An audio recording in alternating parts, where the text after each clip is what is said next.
চলে যাচ্ছি আমাদের প্রথম অতিথির কাছে। ডক্টর আলিফের একটা ঘটনা শুনে আসবো আমরা, এবং শুরুই করতে চাই ডক্টর আলিফকে দিয়ে। চলুন ডক্টর আলিফের প্রথম ঘটনায় যাই। আসসালামু আলাইকুম লিসনার্স। আসসালামু আলাইকুম রাসেল ভাই। ওয়ালাইকুম আসসালাম। ভাইয়া, যে ঘটনাটি অনেকদিন পরে আসলাম, যে ঘটনাটা আজকে শেয়ার করব, তিনি আমার খুব ক্লোজ ছোট ভাইয়ের একটি বড় ভাই আর কি। জি। তো ঘটনাটা 81-82 দিকে, ঘটনাটা প্রায় অনেকদিন আগের কথা। অনেকদিন আগের। তো মফস্বলে থাকতেন তিনি তখন, এখন ঢাকায় থাকেন কিন্তু তখন তিনি মফস্বলে থাকতেন। মানে আমি একজনের তার সামনে বসে ঘটনাটা নেই, সে একটু গ্রামের ভাষায় কথা বলে, যেহেতু সে এখানে ডেলিভার দিতে পারবে না। আপনি বলছিলেন যে উনি খুব চমৎকার করে গুছিয়ে খুব সুন্দর করে গুছিয়ে বলে আর কি, খুব সুন্দর করে মানে বলার ডিজাইন, ঘড়ির থেকে শুরু করে পায়ের নখ পর্যন্ত খুব সুন্দর করে সে খুব সুন্দর করে বলে। তো যেটা হচ্ছিল যে উনি যখন এরকম 81-82 দিকে গ্রাম মানে মফস্বলে ছিলেন আর কি, স্কুলে পড়তেন। তো যে আমি রাসেল ভাই শুরুর দিকে আপনাকে বলেছিলাম যে যারা একটু আল্লাহর পথে মেহনত করেছেন আর কি, তিনি সেই দলের মানুষ আর কি, যে দাড়ি ওঠার পর থেকে সে কখনো শেভ করেন না আর কি, এখনো পর্যন্ত সে অবস্থা। মানে সে খুব মানে নামাজি একজন মানুষ আর কি, খুবই পায়াস একজন লোক। তো গ্রামে তখন আসলে এখন তো অনেক মানে ইসলামিক জিনিসপত্র, অনেক ম্যাটেরিয়ালস চলে এসছে সবার হাতে হাতে, মোবাইল ফোন, ইউটিউব। তখন রাসেল ভাই ওই মফস্বল গুলাতে মাহফিল হতো, মাহফিল গুলাই ছিল ভরসা। তো মাহফিলে দাওয়াত পেতো যখন লোকজন, পোস্টার পেতো, তখন তারা এরকম মাহফিলে মুভ করতো আর কি। তো একটা মাহফিলে একজন পীর আসবেন এরকম কিছু একটা, তো তিনি দাওয়াত পান, পোস্টার দেখেন, তো তিনি দেখেন যে তার বাড়ি থেকে প্রায় 10 মাইল দূরে মানে যে মাহফিলটা হবে। তো তিনি বিকালবেলায় রওনা দিয়ে চলে গেলেন। তখন পায়ে হেঁটেই মোটামুটি যাত্রা করতে হতো আর কি, এত রিক্সাও ওই জায়গায় ছিল না। ঢাকাতেই 82 সালে রিক্সা কয়টা ছিল কে জানে, আমি তো তখন জন্ম হই নাই আসলে, যদিও বলতে পারবো না। তো তখন মফস্বলে রিক্সা তো প্রশ্নই ওঠে না। তো তার বাড়ি থেকে প্রায় 10 মাইল দূরে দুটা বাড়ি ক্রস করে যেতে হইতো। এক একটা বাড়ি থেকে ডিস্টেন্স ছিল প্রায় 3.5 মাইল। তার মোটামুটি ওই বাড়িগুলোতে একটা বাড়িতে তার যাওয়া আসা প্রায় ছিল রেগুলার তার বাড়ি থেকে। তো যাই হোক, সেদিন মানে আপনার মাহফিলে চলে যায়। তো মাহফিল শুরু হয় সন্ধ্যার দিকে। আচ্ছা। তো সেটা এক্সটেন্ড করতে করতে রাত প্রায় 3টা বেজে যায়। আচ্ছা। তিনি বললেন যে আমি মাহফিলে প্যান্ডেলের নিচে বসে আছি, এমন সময় খুব ঝড়ো বাতাস, মানে বাতাসটাতে ঠান্ডা, মানে বাতাসের ঠান্ডাতেই বুঝে যাচ্ছিল যে খুব বড় একটা ঝড় আসবে এখন, যে ঝড়টা খুব ভয়ঙ্কর ঝড় হবে, এরকম তার মনে হচ্ছিল যে এখনই সেফ সাইডে চলে যাওয়া দরকার। তো চিন্তা করতে করতে ঝড় চলে এসে পুরো প্যান্ডেল সব উড়িয়ে দিল। এটা মাঠে হচ্ছিল, তো প্যান্ডেলটা উড়ে গেল। উড়ে গিয়ে সে ঠিক কিছু দূরে একটা বিল ছিল, তো বিলের পাশে আপনার এই মাহফিল হলেই দেখা যেত যে ওই মুড়ি মুরকি, তারপরে মুরালি, সব মানে খাওয়া দাওয়ার দোকানপাট বসতো আর কি টুকরিতে। প্রিয় লিসেনার, এই এপিসোডে শুনতে পাবেন গ্রামের ভয়ানক ঘটনা, এবং এর সাথে আরো অনেক ঘটনা শুনতে পাবেন যা শুধুমাত্র বাছাইকৃত ভয়ানক ঘটনা। আপনারা যারা প্রতিনিয়ত বাছাই করা ভয়ানক ঘটনা শুনতে চান, তারা অবশ্যই এই চ্যানেলটি সাবস্ক্রাইব করে নেবেন। আর যারা অলরেডি এই চ্যানেলটি সাবস্ক্রাইব করেছেন তাদেরকে জানাই অসংখ্য ধন্যবাদ। আপনারা চাইলে এই চ্যানেলে ঘুরে আসতে পারেন। এই চ্যানেলে অসংখ্য এপিসোড পাবলিশ করা আছে শুধুমাত্র বাছাই করা ভয়ানক ঘটনা। ভূতভূমের যত ভয়ানক ঘটনা আছে প্রত্যেকটা ঘটনা বাছাই করে প্রতিনিয়ত আমি এই ইউটিউব চ্যানেলে রাত 10টা বাজে পাবলিশ করে থাকি। তাহলে চলুন এই ভিডিওর মধ্যে আমি যে ঘটনাগুলো শেয়ার করছি প্রত্যেকটা ঘটনা শেষ পর্যন্ত শুনে আসি। তো সে কি করলো, ওই দোকান থেকে কিছু নিয়ে খেলো, কারণ ওই মাহফিলের যে সিডনি সেটা দিতে নাকি আপনার ফজরের নামাজের আগে দিবে আর কি, এরকম কিছু একটা শোনা যায়। তো বলে যে এতক্ষণ তো ওয়েট করা যাবে না, প্লাস প্যান্ডেল উঠে গেছে, আমাকে এখন বাড়ির দিকে যেতে হবে। তো সে ডিসিশন নিয়ে ফেলায় তখন যে না, আমি হালকা কিছু খেয়ে রওনা দিয়ে দিব বাড়িতে। 10 মাইল রাস্তা রাসেল ভাই, হেঁটে যাওয়া তো মুখের কথা না, অনেকক্ষণ হেঁটে যেতে হবে। তো সে কিছু জিনিস খেয়ে দিয়ে ওই জায়গা থেকে রওনা দিয়ে দেয়, কারণ ওইখানে তার পরিচিত কেউ ছিল না। যতটুকু বয়ান সে শোনার কথা সে শুনেছে, ওখান থেকে শোনার পরে সে ঘড়িতে দেখলো 3টা 1 বাজে। তখন সিকো ঘড়ি আসছে বাংলাদেশে, মানে বাংলাদেশে না, আমি কখন আসি যাই না, তিনি বলছেন নতুন নতুন সিকো ঘড়ি তার হাতে এসছে আর কি। তো দেখে সে চাপ দিয়ে লাইট জ্বলে এরকম আর কি। তো দেখে সে বললো যে না, 3টা 1 বাজে, আমি এখন রওনা দিব। তো বাড়ির দিকে রওনা দিচ্ছে সে। তো বাড়িটা যেতে গেলে তার ক্ষেতের মাঝখান দিয়ে যে আলগুলো আছে দিক দিয়ে হেঁটে যেতে হবে, কারণ যে রাস্তাটা আছে একটাই রাস্তা, মানে এছাড়া অন্য কোনো রাস্তা নাই। আচ্ছা। মাহফিলটা যে জায়গায় হচ্ছে, তো ক্ষেতের মাঝখান দিয়ে প্রায় আধা ঘন্টার বেশি সময় হাঁটার পরে তিনি একটা বাড়ি দেখতে পেলেন। তো বাতাসের তীব্রতা রাসেল ভাই খুব বেশি বেড়ে যায় ওই মুহূর্তে, প্রচন্ড বাতাস বইতে থাকে। তিনি কি করলেন, একটা বাড়ি দেখতে পেলেন। ওই বাড়িটার কাছে যাওয়ার পরে একটা ঢিবির মতো জায়গা পেলেন, এবং পাশে খড়ের যে স্তূপ, সুন্দর স্তূপ গুলো গ্রামের বাড়িতে দেখা যায়, সে খড়ের স্তূপ পাশে দেখতে পেলেন। এমন সময় বৃষ্টি নামা শুরু হলো, গুড়ি গুড়ি থেকে প্রচন্ড জোরে বৃষ্টি, মানে মিডিয়াম, এত প্রচন্ড জোরে মানে কি, মানে এক দাঁড়াতেই সে মিনিটের মধ্যে ভিজে যেছে, এরকম অবস্থা আর কি। তো সে একটা গাছের নিচে দাঁড়ালো। গাছের নিচে কিছুক্ষণ দাঁড়াতেই রাসেল ভাই বিদ্যুৎ চমকাচ্ছে। এমন সময় তার চোখটা পেছনের দিকে, মানে সে পেছনে ফেরার পরপরই দেখলো যে বিদ্যুৎ চমকাচ্ছে আর তিনি একটা লোককে খুব পরিষ্কার ভাবে দেখতে পাচ্ছে ঠিক পেছনে, তার থেকে 20 ফিট দূরে হবে, হাইয়েস্ট 20 ফিট দূরে হবে। তো তিনি জিজ্ঞেস করলো যে এই বাড়িটা কোনটা, মানে এর আগেও তো তিনি এই জায়গা দিয়ে পাস করেছে, যে এই বাড়িটা তিনি আগে দেখেন নাই। তো জিজ্ঞেস করলেন যে এই বাড়িটা আসলে কোন বাড়ি, একবার দুইবার জিজ্ঞেস করলো, কিন্তু ওই লোকটা কোনো অ্যান্সারও নাই, ওই জায়গা থেকে সে নড়ছেও না, এমন ভাবে দাঁড়িয়ে আছে মনে হচ্ছে যে ওখানে যদি ওকে কেউ ধাক্কা দিয়েও ফেলে দেয় উনি ওই জায়গায় পড়ে থাকবে, মানে কোনো কথা বলবে এরকম। কিছুক্ষণ জিজ্ঞেস করলো, প্রায় 4-5 বার জিজ্ঞেস করার পরও কোনো অ্যান্সার না পাওয়ার পরে উনি ঢিবিতে দেখলেন যে মেঘ, মানে বিদ্যুৎ চমকাচ্ছে, খুব খুব বিদ্যুৎ চমকাচ্ছে। ওই জায়গাটা তার কাছে মনে হয় যে না, এই জায়গায় থাকলেও রিস্কি, কারণ ক্ষেতের মাঝখানে প্রচুর মানুষের বিদ্যুৎ চমকে মরে যাওয়ার ঘটনা তিনি শুনেছেন। তো বললেন যে না, আমি এখন এই জায়গায় নিজে নিজে চিন্তা করলেন এই জায়গায় না বাড়ির ভিতরে ঢুকে একটা আশ্রয় তো পাবো, কারণ এখন রাত্রে 3:35 উপরে বাজে, 3:30 উপরে বাজে, এত রাতে আমি কি করব। উনি চিন্তা করলেন যে ঘরের ভিতরে, ওই বাড়ির ভিতরে ঢুকে যাবে। তো গাছপালা ক্রস করে, একটা আমড়া গাছ ছিল নাকি, একটা আম গাছ ক্রস করে বাড়ির ভিতরে ঢুকে যায়। একটু উঁচু, বাড়িটা একটু উঁচু আর কি। উপরে ওঠার পরে ওই বাড়ির দিকে ঢুকতেই হাতের বাম পাশে, ঘরটা পশ্চিম দিকে ছিল, তো ঢুকতেই সেই বাড়ির যে আপনার ঘরের বাইরে যে বারান্দার মতো থাকে না, টিনের চালা দিয়ে বারান্দার মতো বসার লোক বসার জায়গাটা আর কি, সেই জায়গায় সে একটু আশ্রয় দেয়, গুটি হয়ে বসে, কারণ সে ভিজে একদম ভিজে শেষ হয়ে গেছিল আর কি, পায়ে কাটা টাটা লেগে আছে। তো কিছুক্ষণ থাকার পর তিনি খুব ভয়ে ছিল। রাসেল ভাই আপনাকে বলি, আসলে লোকটা খুব সাহসী ছিল, মানে ওই এলাকার মধ্যে তিনি অনেক সাহসী ছিল। যে কোনো কাজ, যে কোনো কিছু কেউ জিজ্ঞেস করার আগে বা কেউ হুকুম দেওয়ার সাথে সাথে সে করে দিত কাজটা।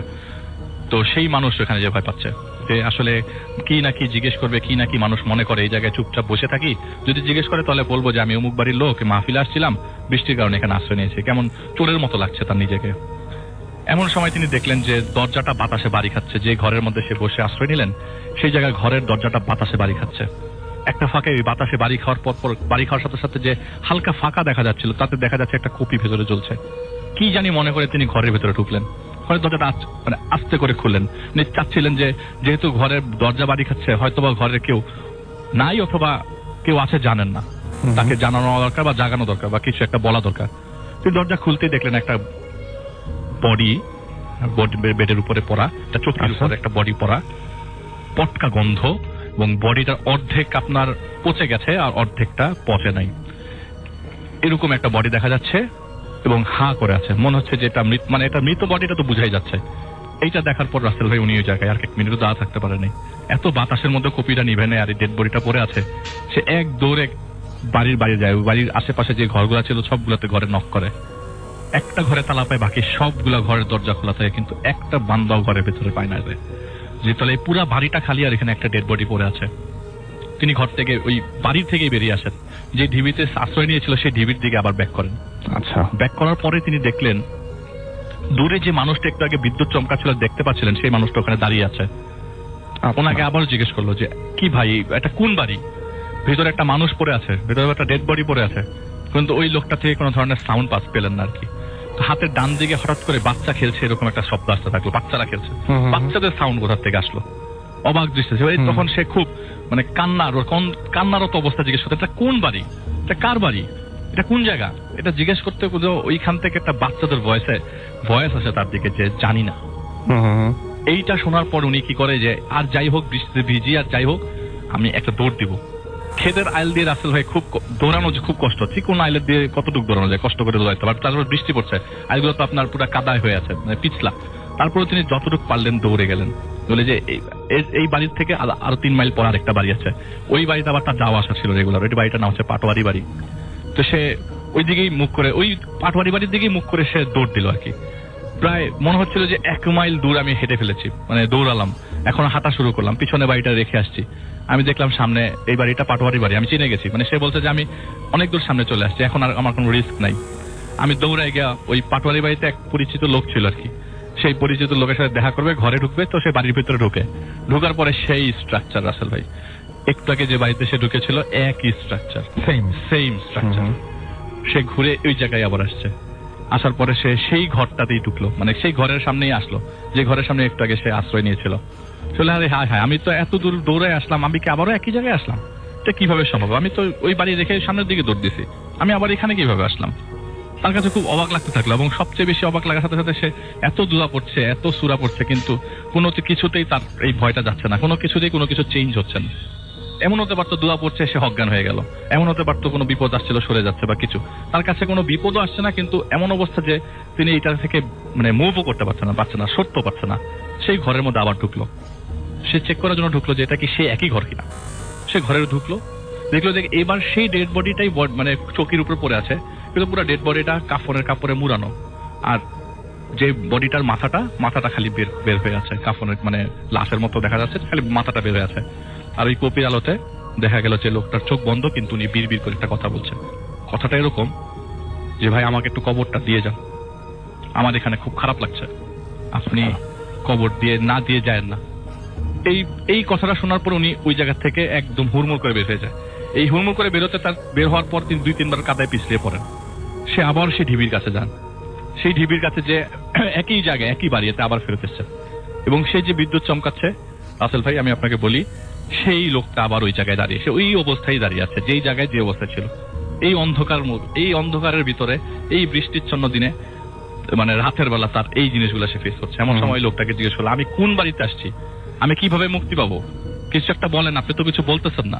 তখন ওই লোকটা বললো যে আপনি কবর দেওয়া ছাড়া যেতে পারবেন না বাড়ি থেকে, কবরটা দিয়ে তারপরে চলে যান। তারপরে সে ঘরে গেল। ওই ডেড বডিটা, তখন আমি একটু জিনিস স্কিপ করে গেছি, ওই ডেড বডিটা তখন বলেছিল যে কবরটা দিবেন আপনি আমার ঘরের পেছনে, একটা লাঙ্গল রাখা আছে, সেই লাঙ্গলের সাথে একটা কোদাল বাঁধা আছে, কোনো মতে আমাকে মাটিটা দিয়ে যান। এটা সে বারবার বিড়বিড় করে বলছিল, কোনো মতে আমাকে মাটি দিয়ে যান। তো উনি বললো যে এই বৃষ্টির মধ্যে আমি কবর কিভাবে খুঁড়বো। তো যখন তিনি ঘরের পেছনে কবর খুঁড়তে গেল, বলে যে আমি কোনো মতে সাহস নিয়ে কবর খুঁড়ছি, এবং কবরটা অটোমেটিক খুব সুন্দর করে মাটি উঠে আসতেছে, এবং যে মাটিগুলা পড়তেছে সেখানে পানি পর্যন্ত জমতেছে না, এত সুন্দর করে হচ্ছে। গাছের নিচে কবর। আমি মোটামুটি কোনো মতে কবরটা খুঁড়ে ওনাকে হাতে নিই, ডেড বডিটা হাতে নিই। এত হালকা ডেড বডি আমি কখনো, মানে আমি কিভাবে ধরতেছি আমি নিজেও জানি না। একটু আগে দেখলাম এই ডেড বডির উপরে কোনো কাপড় নাই, এখন দেখলাম একটা কাফনের কাপড় চলে আসছে। আমি গিয়ে কোনো মতে ডেড বডিটাকে কবরের ভিতরে কবরস্থ করি, কোনো মতে মাটি চাপাতে আমি বের হয়ে এসে ক্ষেতের মাঝখানে পড়ে যাই। এরপর আমার আর কিছু মনে নাই, এতটুকু আমার মনে আছে। সকালবেলা যখন ঘুম ভাঙে, কয়টা বাজে সেটা আমি খেয়াল করি নাই। ওই তো ওই ক্ষেতের মাঝখানে গত রাতের বৃষ্টির কারণে ক্ষেতের মধ্যে প্রচুর পানি জমেছিল রাসেল ভাই। তো পানিগুলো আপনার যাদের ক্ষেত তারা মনে হয় পানিটা বের করছে আর কি, আইলের পাশ দিয়ে মাঝখান দিয়ে ক্যানেল করা, তো পানিগুলা বের করছে। পানি বের করার জন্য আস্তে করে মাটি কেটে দিচ্ছে যাতে পানিটা বের হয়ে যায়। তো ওই একটা লোক বলছে, কি ব্যাপার ভাই, রাত্রেবেলা কি মট্টত খাইছিলেন কিনা যে আপনি এরকম ভাবে পড়েছিলেন। তো সে কোনো মতে উঠে মাথা ঘুরাতে থাকে, তার শরীর প্রচন্ড জ্বর এসে যায়। সে জিজ্ঞেস করতে থাকে এখানে যে বাড়িটা ছিল, বাড়িটা কই। উনি ওই বাড়ির থেকে কাছেই একটা ক্ষেতের মাঝখানে অজ্ঞান হয়ে পড়ে। বলে যে কোন বাড়ি, এখানে তো কোনো বাড়ি নেই। মানে বলে যে তাহলে পাটোয়ারি বাড়িটা কত দূরে, বলে পাটোয়ারি বাড়ি থেকে 2.5 মাইল দূরে। তিনি যেখানে আছে সেখান থেকে 2.5 মাইল দূরে যে বাড়িটার কথা তিনি বলছিলেন, যে বাড়িটার উদ্দেশ্যে তিনি রাতে রওনা দিয়েছিলেন। সে যে আবার ব্যাক করবে, যে আমি কবরটা দিল, ওখানে খালি ক্ষেত আর ক্ষেত, অনেক ক্ষেত, ধানের ক্ষেত। তুমি বলো যে তাহলে আমি রাত্রেবেলা কোন বাড়িতে ঢুকলাম। এরপর থেকে তিনি কখনো রাসেল ভাই রাত্রেবেলা মাহফিলে মুভ করতেন না। কিন্তু উনি যেটা বললো যে আমার কাছে যেটা মনে হচ্ছে যে ওই যে ডেড বডিটা পড়েছিল, আমার কাছে মনে হচ্ছে যে লোকটাকে আমি বারবার বিদ্যুৎ চমকানো অবস্থায় দেখেছি, এটা সেই লোকটারই হয়তো বা ডেড বডি। হয়তো উনি চেয়েছেন যে আমার ওখানে কবর হওয়া দরকার, কিন্তু কবর হয়েছে যে কবরটা কোথায়। আমি তো সারাটা বাড়ি মানে ওই জায়গায় দেখলাম যে এখানে নিশ্চিন্ন কোনো বাড়ি ঘর কিচ্ছু নেই।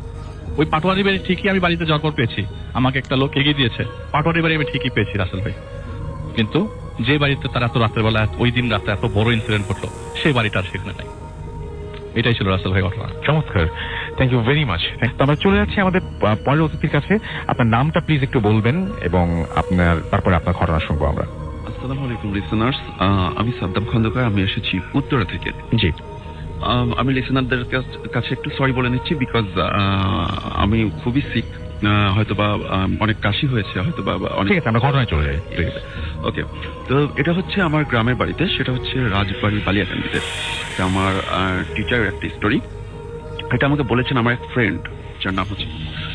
তো আমি স্টোরিতে চলে যাচ্ছি।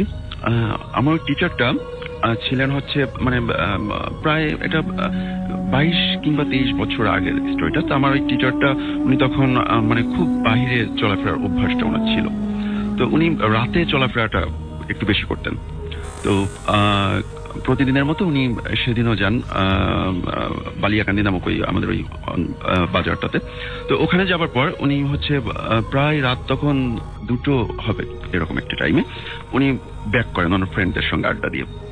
উনি যখন ব্যাক করেন ওই টাইমটাতে আসলে ওনার গ্রামের ওনার যখন বাড়িতে ফিরতে ঠিক আসতে রাস্তায় একটা শ্মশান পড়ে। ওই শ্মশানে এখনো ওখানে মানুষ পোড়ানো হয়। তো এবং ওখানে প্রতি বছর মেলা হয়। উনি যখন ওই রাস্তা দিয়ে আসছিলেন হঠাৎ করে ওই শ্মশানের পাশে উনি দেখতে পান যে মেলা হচ্ছে, মানে মেলা আকৃতি অনেক লোকজন ওখানে আনন্দ ফুর্তি করছে। তো উনি আসলে নিজের কিউরিসিটা ইয়ে করতে না পেরে উনি ওখানে ঢুকে যান যে দেখি ওখানে কি হয়। তো উনি ভিতরে যান এবং ভিতরে গিয়ে উনি দেখতে পান যে অনেক মানুষ আনন্দ ফুর্তি করছে, অনেক দোকান বসছে। তো উনি আসলে এর মধ্যে ভিতরে গিয়ে ওনার 2-3 জন পরিচিত লোকের সঙ্গে ওনার দেখা হয়ে যায়। তো উনি ওখানে অনেকক্ষণ আড্ডা দেবার পর হঠাৎ করে উনি দেখে যে চারিপাশের যত লাইটগুলো ছিল সব বন্ধ হয়ে যায় অটোমেটিক।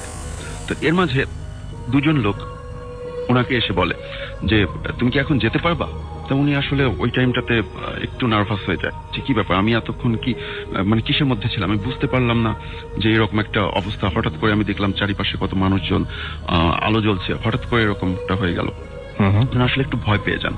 তো উনি ওই লোককে বলে যে হ্যাঁ আমাকে একটু এগিয়ে দিয়ে আসুন। তো ওই লোকটা ওনাকে নিয়ে এগিয়ে দিয়ে আসতে চায়। তো কিছু দূর যাবার পর ওই লোকটা ওনাকে বলে যে আচ্ছা এখন কি তুমি যেতে পারবা? তো তখন উনি বলে যে না আমাকে আর একটু এগিয়ে দিয়ে আসুন। দেন আবার উনি কিছু দূর এগিয়ে দেন এবং এরপর আবার বলে যে তুমি কি এখন যেতে পারবা?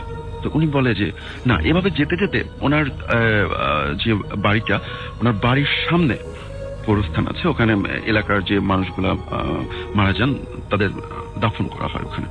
তো উনি ওখানে যেই ওই পর্যন্ত এসছে তখন হচ্ছে ওই লোকটা আবার আমার ওই টিচারটাকে জিজ্ঞাসা করছে যে তুমি কি এখন যেতে পারবা? তখন আমার টিচার বলছে যে না প্লিজ এতদূর যেহেতু এসছেন আর একটু আসেন। তখন ওই লোকটা বলছে যে না আমি তো আর যেতে পারবো না। তখন ওই টিচার উনি অ্যাকচুয়ালি দৌড়ে গিয়ে ওনাকে চাপটে ধরে যে না প্লিজ আমাকে আরেকটু দিয়ে আসুন। তো তখন উনি যেটা দেখতে পান আলোতে, হালকা ঝাপসা জ্যোৎস্নার আলোতে যেটা দেখতে পান সেটা হচ্ছে যে ওনার মুখে কোনো মাংস নেই, মানে কঙ্কালের আকৃতি পুরোটা। তো উনি ওই টাইমটাতে ভয় পেয়ে যান, বাট ওনাকে বুঝতে দেন না। আমি আগেই বলেছি উনি খুবই সাহসী ছিলেন। তো উনি ওনাকে বুঝতে না দিয়ে উনি বলে যে প্লিজ আমাকে দিয়ে আসুন আর একটু, আমি তো চলে এসেছি প্রায়। এভাবে যেতে যেতে ওনার যখন বারান্দা পর্যন্ত, মানে ওনার বাড়ির ভেতরে বারান্দা পর্যন্ত এসছে, তখন ওই লোকটা বলছে যে আচ্ছা এখন কি তুমি যেতে পারবা? তখন বলছে একটু দাঁড়ান আর একটু আসুন। তখন উনি ওনার রুমে ঢুকে যায়। ওনার রুমে ঢুকে দরজাটা লক করে বলতেছে যে হ্যাঁ আপনি এখন চলে যান, আমি এখন যেতে পারবো, আমার এখন আর কোনো প্রবলেম হবে না, আপনি এখন চলে যান। তো এটা শুনবার পর ওই লোকটা বাহিরে থেকে বলছে যে তুই খুব বুদ্ধিমান, যার কারণে তুই বেঁচে গেলি আজকে। তা না হলে তুই যদি এই বারান্দা থেকেও বলতি যে না আমি যেতে পারবো, আপনি চলে যান, আমি এখানেই তোকে তুলতে দিতাম। তো এই ছিল আমার story, first story. Thank you very much, আপনাকে অনেক অনেক ধন্যবাদ। চলে যাই আমরা ঘটনায়। আমাদের সঙ্গে আছেন আহমেদ বাবু ভাই, এন্ড তার কাছে ঘটনায় যাব। এই ঘটনাটা হচ্ছে একজনের, তার নামটা আমি বলতে পারবো না, neither the location neither the time, কারণ এটা তার পার্সোনাল একটাই, আমি তার কাছে বলে নিয়েছি যে আমি নো প্রবলেম, শেয়ার করলে সবকিছু গোপন রেখে করবো। ওকে, নো প্রবলেম। যাই হোক, কোন একটা সময় সে আমাকে রিকোয়েস্ট করে যে তাদের বাসায় একটা ফ্ল্যাট আছে এবং সেই ফ্ল্যাটটাতে কেউ ভাড়াটিয়া থাকতে পারে না। আচ্ছা। এবং তারা যে কয়বারই ভাড়া দিয়েছে এবং তারা নিজেরা কিছু বলেনি ভাড়াটিয়াদেরকে যে এখানে কিরকম কিছু ঘটে বা সামথিং লাইক দ্যাট। ভাড়াটিয়ারা নিজের অন্য আশেপাশের যে উপর নিচের ফ্ল্যাটের থেকেও কোনো ইনফরমেশন পায়নি, বাট তারা উঠেছে, দেখা গেছে 2 মাস থেকে তাড়াতাড়ি চলে গেছে। And it's not because of the environment খারাপ না, বাসা এনভায়রনমেন্ট মানে আশেপাশের যে এলাকার এনভায়রনমেন্ট ভালো, একটু আপনার একটু আর কোয়াইট এরিয়া, হ্যাঁ, মানে মানুষজন কম আশেপাশে, মানে আপনি বুঝতে পারছেন ঢাকা শহরের কিছু অঞ্চলে এখনো কোয়াইট আছে, এরকম একটা জায়গা আছে। সো এলাকাটা কোয়াইট এবং সবকিছুই মোটামুটি বেরোলে কনভিনিয়েন্ট শহর, বাট এরকম। আমি ওর কাছে শুনে বলেছি যে হ্যাঁ এরকম তো আমি শুনেছি অনেক জায়গায় এরকম থাকতেই পারে, মানে খালি বাসা, ভৌতিক ব্যাপার স্যাপার। তো অনেকবার রিকোয়েস্ট করার পর একদিন আমার সময় হলো আর কি, এরকম রাত 8টা 9টার সময় আমি একটু সময় পেলাম যাওয়ার জন্য। সো ওই সময়টা এরকম বৃষ্টিরই ছিল আর কি। সো এনিওয়েজ, তা আমি যখন ওর ওখানে যাই, ওর সাথে কন্ট্যাক্ট করি যে আমি তোমার বাসায় আসবো, আমার সময় বেশি নেই, আধা ঘন্টা 1 ঘন্টা আমি থাকতে পারবো আর কি। তো সে রাজি হলো, তা আমি ওখানে গেলাম বাইক নিয়ে। সো যাওয়ার পথে কিন্তু রাসেল ভাই লাইক নর্মাল রাস্তা বা সামথিং এরকম কিছু হয়নি, বাট একটা আশ্চর্য ব্যাপার, ঝড়ো হাওয়াটা শুরু হলো তার বাসা ঠিক পৌঁছানোর আগেই। হঠাৎ করে মনে হলো যে একটা দমকা বাতাস, এটা একটা ব্যারিয়ার বলা যেতে হ্যাঁ, পারে, কাইন্ড অফ লাইক মানে দমকা একটা হাওয়া, মানে লাইক আমি ভাবলাম এরকম টাইপের কিছু একটা। আমি ভাবলাম যে একটা ঝড়ো হাওয়া হতেই পারে, বৃষ্টির সিজন, ঝড়ের সিজন, বৈশাখের সিজন। তো আমি কিছু না মনে করে গেলাম, ওকে কল করলাম, ওর কল কানেক্ট হচ্ছে না বারবার। তো বারবার বলছে যে নাম্বার বিজি, টুট করে শব্দ করে এঙ্গেজ ফোন দিয়ে কেটে যায়। তো কয়েকবারের পর ও কানেক্ট হলো, বলা যায় ভাই আমি তো ওয়েট করতেছি আপনার জন্য। আমি বললাম তোমার বাসার নিচে আসো তুমি। তো আসলো, এসে আমাকে নিয়ে গেল। তো ফ্ল্যাটটাও এলিকুয়েন্টলি বললাম না আসলে যে কোন ফ্ল্যাটে আর কি, যাই হোক আমাকে ফ্ল্যাটে নিয়ে গেল। তো আমার কাছে না আসল ভাই, আই ডোন্ট নো ইফ আমি আগের থেকে শোনার কারণে কিনা বাসাটা সম্বন্ধে আমার বেশ খারাপ লাগছিল প্রথম মানে দিকে। ইউ আর ফিলিং গুড, হ্যাঁ। সেটা কি আপনার মানে কনসিয়াসলি আপনি মানে কনসিয়াসলি কাইন্ড অফ না, আমি মানে উঠছি কেমন খারাপ লাগছে আমাকে, সিঁড়ি বেয়ে উঠছি, মানে I am not feeling good. বাড়িতে কোনো লিফট নাই, সিঁড়িওয়ালা বাসা, কেমন খারাপ ফিল করা। তা আমি আসলাম একটা ফ্ল্যাট, খুব যখন ফ্ল্যাটটার সামনে দাঁড়ালাম খুব খারাপ ফিল করা শুরু করলাম। মানে কোনো ভালো ফিল না, মানে কেমন যেন একটা অস্বস্তিকর ফিলিং, লাইক না আসলে ভালো হতো, কেন আসছি, ভাল লাগতেছে না, বা টাইম ওয়েস্ট। কিন্তু মানে তখন কি আপনি জাস্ট এই ফিলিং গুলো হচ্ছিল, মানে আপনি কি আপনার মধ্যে ছিলেন নাকি? হ্যাঁ, আমি লাইক আমার মধ্যেই ছিলাম, আমি কনসিয়াসলি নরমালি ছিলাম, এবং আমি ফিল করতেছি যে ভাল লাগতেছে না, something like that, you know I shouldn't be here এরকম দেখে। তো ও বললো যে, এবং আমি ঘামছি, খুব গরম ঘামছি। তো ও বললো যে ভাই আপনি কি ফ্ল্যাটে ঢুকবেন? তো ও দেখলাম যে ও ঢোকার প্রতি, যদিও নিজেদের ফ্ল্যাট, তার নিজের ঢোকার খুব একটা আগ্রহ তার নাই ভেতরে। হ্যাঁ, তারপরে সে ফ্ল্যাটটা খুললো, তালাটা খোলার পরে একটা মানে যেমন আপনি একটা বদ্ধ ঘরের মধ্যে ঢুকলে যেরকম একটা ব্যাপার স্যাপার সেরকম তো থাকি, একটা গন্ধ আসতেছে। তো যখন ফ্ল্যাটে ঢুকলাম না আসলে বাইরে কিন্তু গরম, আপনি দেখবেন যে এই বৈশাখ মাসে কিন্তু বেশ গরম থাকে, যেমন আমাদের কদিন আগে দাবদাহ ছিল, এরকম না হলেও বেশ গরম, কিন্তু রুমটার ভেতরেই কিন্তু বেশ একটা ঠান্ডা একটা পরিবেশ। আচ্ছা, মানে বেশ কোল্ড, মানে আপনার মনে হচ্ছে যে আপনি টেম্পারেচার ফিল করতে পারতেছেন, যে নর্মাল থেকে একটা লাইক এয়ার কন্ডিশন রুমে ঢুকলে যেরকম সেরকম একটা ডিফারেন্স। তা আমি একটু মানে অবাক হলাম ভিতরে ঢুকে, যে হঠাৎ করে এখান থেকে এয়ার কন্ডিশন নাই, কিচ্ছু নাই, এবং জানলাগুলো যে খুব একটা খোলা তা না, একটা জানলা একটু খোলা ছিল পাশ থেকেই। তা আমি ভিতরে ঢুকলাম, ঢোকার পর বললাম লাইট নেই, বলতেছে না ভাইয়া সরি লাইট নেই, আপনি বসেন আমি চার্জ লাইট নিয়ে আসি, আর আপনি তো আসছেন এক্সপিরিয়েন্স করতে। তো আমার তখন একটা জিনিস নর্মাল কিন্তু না মানে অবশ্যই। এবং আমার কিন্তু তখন একটা সন্দেহ ছিল রাসেল ভাই, যে এটা হতে পারে একটা প্রি প্ল্যান কিছু, আমাকে ভয় দেখানো বা এরকম অনেক কিন্তু দু একজন মানুষ আমাকে ভয় দেখানোর চেষ্টা করছে। তা আমি ওইটা মনে করে নিয়ে মনে মনে হাসলাম, বললাম যাও তুমি লাইট নিয়ে আসো, আমি আছি এখানে, চার্জার নিয়ে আসো। তা আমি ঢুকলাম। তো ঢোকার পর আমি যেটা করছি রাসেল ভাই, ভেতরে ঢুকে দরজাটা ভেতর থেকে বন্ধ করে দিছি। সো দেয়ার টু রিজনস, যে একটা যে দরজাটা খোলা রাখি, অনেক সময় কেউ ভয় দেখানোর চেষ্টা করলে চালাকি করে কেউ ভিতরে ঢুকতে পারে। হ্যাঁ, আরেকটা জিনিস কেউ যাতে বেরোয় যেতে না পারে। হ্যাঁ, এই দুটা জিনিস আমি মানে মনিটর করার জন্য আমি দরজাটা লাগাই দিছি। আর মোবাইলের যে ফ্ল্যাশ লাইট ওটা জ্বালাইছি, জ্বালা আমি হেঁটে হেঁটে আস্তে আস্তে করে পাশের রুমটা গেছি, দেখতেছি কি কি আছে। আচ্ছা, এবং আমি খুব কনসিয়াসলি চেষ্টা করতেছি যে লুকা আছে কিনা বাসার মধ্যে, ভয় দেখানোর জন্য এরকম। আমি কিন্তু আলটিমেটলি ওদের যে দুইটা বেডরুম, দুইটা বাথরুম, বারান্দা সব জায়গায় গেছি রাসেল ভাই, এবং আমার লাইট মেরে কিছু কাউকে পাইনি, মানে ইটস লাইক এমটি হাউস। কিন্তু ব্যাপারটা হচ্ছে রাসেল ভাই, যখন এটা এখন আমার গুজবাম্প হয়, আমি যখন বাথরুমের দরজা খুলতেছি তখন আমার কেন জানি মনে হচ্ছিল ভেতরে কেউ আছে। এখন এটা এমন হতে পারে যে আমার নিজের ভেতরে ফিলিংস, একটা এমটি বাড়ি, এটা সম্বন্ধে কথা শুনছি, I don't know, but I felt like there is something. উনি কি একাই থাকেন এরকম কিছু না, মানে আরো ফ্যামিলি মেম্বার? পুরো ফ্যামিলি আছে উপরে ফ্ল্যাটে। আচ্ছা, ওকে, তাদের নিজের বাড়ি আর কি। মানে আপনি ফিল করছিলেন যে মানে কেউ নাই, এমটি হাউস এরকম কিছু, কিন্তু বাড়িটা কিন্তু একটা মানে এমনি বাসা, সেখানে মানুষ থাকে ফ্ল্যাটে। তো ওই ফ্ল্যাটটাতে অ্যাবান্ডন কোনো কিছু না, ওই ফ্ল্যাটটাতে কোনো কারণে মানে ভৌতিক কিছু কার্যকলাপ হয়, এবং এটা আমি বলবো আপনাকে পরে যে কি হয়। সো আমি যখন দেখলাম যে আমার মনে হচ্ছে যে বাথরুমের মধ্যে কেউ আছে, এরকম মনে হচ্ছিল, খুললাম দেখি কেউ নাই, জাস্ট লাইক নর্মাল থিং। তা আমি আবার পুরো বাসাটাকে চেক ইন করে আমি আপনার ওই ড্রয়িং রুমে এসে দাঁড়ালাম ওখানে। ও কিন্তু তখন আসছে না। এর মধ্যে আমার কাছে মনে হলো পাশের রুমে খস খস খস খস শব্দ হচ্ছে, মানে like somebody is in their. আমি খুব দ্রুত পাশের রুমে গেলাম, দেখলাম যে কেউ নাই এখানে। মনে হলো তারপরে যে আপনার যে সিঁড়ি ঘরে যে মানে যেখান থেকে আসার কথা, ওখানে কেউ আসতেছে সিঁড়িতে। তা আমি ভাবলাম যে ও আসতেছে লাইট নিয়ে। সো অবভিয়াসলি আমি দরজার কাছে আসলাম, এসে আমি দাঁড়ায় আছি। তো মনে হচ্ছে সিঁড়ি থেকে উঠলো, উঠে ঠিক ওই যে ল্যান্ডিং এ আসলো, কিন্তু দরজা আর নক হচ্ছে না। তা আমি ওখানে পিপল ছিল, পিপল দিয়ে তাকালাম, আপস অন্ধকার, কেন সামনেও লাইট নেই, কাউকে দেখা যাচ্ছে না, it's like nobody is in their. কিন্তু আমি স্পষ্ট শুনছি সিঁড়ি থেকে কেউ নামছে। তা আমি ভাবলাম যে মোস্ট প্রবাবলি হয়তো আমি ভুল শুনছি বা কিছু। একটু পর আবার শব্দ হলো, ও আসলো, ও এসে লাইটটা দিল, লাইট নিয়ে ঢুকলো, একটা চার্জার লাইট, এলইডি লাইট। এদিকে বললো যে আপনি কি আপনার সাথে থাকবো? বলছে না, তুমি চলে যাও, তুমি চলে যাও, আমি কিছুক্ষণ থাকি, আমি বেশিক্ষণ থাকতে পারবো না, আমি চলে যাবো। কিছু দেখছেন? আমি বলছি না, কিছু দেখিনি। আমি লাইটটা দিয়ে চলে গেল, এবং ও যখন লাইটটা দিয়ে চলে গেছে, উপরে উঠে গেছে আসল ভাই, তখনই আমি শব্দ পাচ্ছি পিছনের রুমে দাঁতে বাড়ি খায় না মানুষের, মানে জোরে জোরে এরকম সামথিং লাইক, এবং মানে জিনিসটা বেশ ভয়াবহ টাইপের। অবশ্যই ভয়াবহ, মানে আপনার শুনলে হঠাৎ করে একা মানে খুব অস্বস্তি লাগবে। এবং আমি কিছুক্ষণ ফ্রিজ হয়েছিলাম দরজার সামনে, তারপর আমি তাড়াতাড়ি হেঁটে ওই যেখান থেকে আসছে শব্দটা ওখানে গেছে। ওখানে গিয়ে দেখি রুমের মধ্যে কিচ্ছু নাই, কিন্তু ওইখান থেকে ওই রুম থেকে কিন্তু দাঁতে বাড়ি খাওয়ার স্পষ্ট হচ্ছিল, শব্দ হচ্ছিল। এন্ড রাইট অ্যাওয়ে তখন হলো কি ধুম করে ওই যে মেন যে দরজাটা ওখানে কেউ কিল মারলো, আচ্ছা। বা একটা ধাক্কা দিল জোরে। আমি সাথে সাথে আসছি বাইরে, এসে গেটের সামনে আসলাম, মানে ওই যে পিপল দিয়ে তাকাচ্ছি, কেউ নাই। আমি দরজাটা খুলে ফেলছি আবার। খুলে ফেলার পরে দেখলাম যে বাইরে মানে ঝড় শুরু হয়েছে, বাতাস শুরু হয়েছে, লাইক ঝড় হচ্ছে বাইরে। কিন্তু রাসেল ভাই ওখানে কিন্তু এমন একটা স্টেয়ার কেস, ওইখানে কোনো কিছু উড়ে এসে বাড়ি খাবে এরকম কিচ্ছু নাই, রাসেল কিছু নাই। আচ্ছা। Nothing is there that could make the sound, এরকম করে হয়েছে। তারপর আমি দাঁড়ায় থাকলাম গেটের কাছে কিছুক্ষণ, কাজ আমি অলরেডি একটু অস্বস্তি ফিল করা শুরু করছি, কাজ আমি একলা এবং ঝড় হচ্ছে বাইরে, এবং I was not feeling good either. তো একটু পরে দেখি ও নেমে আসছে আবার, এসে বলতেছে যে কি ভাইয়া কিছু হয়েছে, ঝড় বৃষ্টি হচ্ছে, আপনি যাবেন কিভাবে, এখানে একা একা থাকবেন, বা মানে ও জিনিসটা কি হয়েছে। আমি বললাম যে আমি একটু আগে একটা জিনিস হয়েছে, তোমার এখানে কে জানি নক করছে ধুম করে। তো বলতেছে ভাইয়া this is one of the problem. আচ্ছা। যে এই বাসাটায় প্রায় এরকম নক হয়, নট নেসেসারিলি এখন ঝড় হয়েছে এরকম না, এরকম নক হয়। এবং ওদের বাসার যে ওই যে কাজের মেয়ে থাকতো, এই কাজের মেয়ে প্রায় ধরে যেত, তার মৃগি রেগির মতো, তার ছিল না, তার কোনো সিজার ছিল না, বাট তার দাঁতে দাঁত লেগে পড়ে যেত ওখানে। আচ্ছা। এবং প্রায় মানুষ শুনতো ওখানে কেউ দাঁতে দাঁতে বাড়ি খাচ্ছে এরকম শব্দ হয়। তারপরে শব্দ পেত যে কোনো বাচ্চা যদি মানে দৌড় দিয়ে যায়, হামাগুড়ি দেয়, এরকম শব্দ হয় বাস ফ্ল্যাটটার ভিতরে। আচ্ছা। আমি বললাম যে ইজ দেয়ার এনি রিজন যে তোমাদের এখানে কোনো কিছু অতীতের ঘটনা ঘটছে কিনা, ফ্ল্যাটটা দেখে তো মনে হচ্ছে না খুব বেশি পুরানো।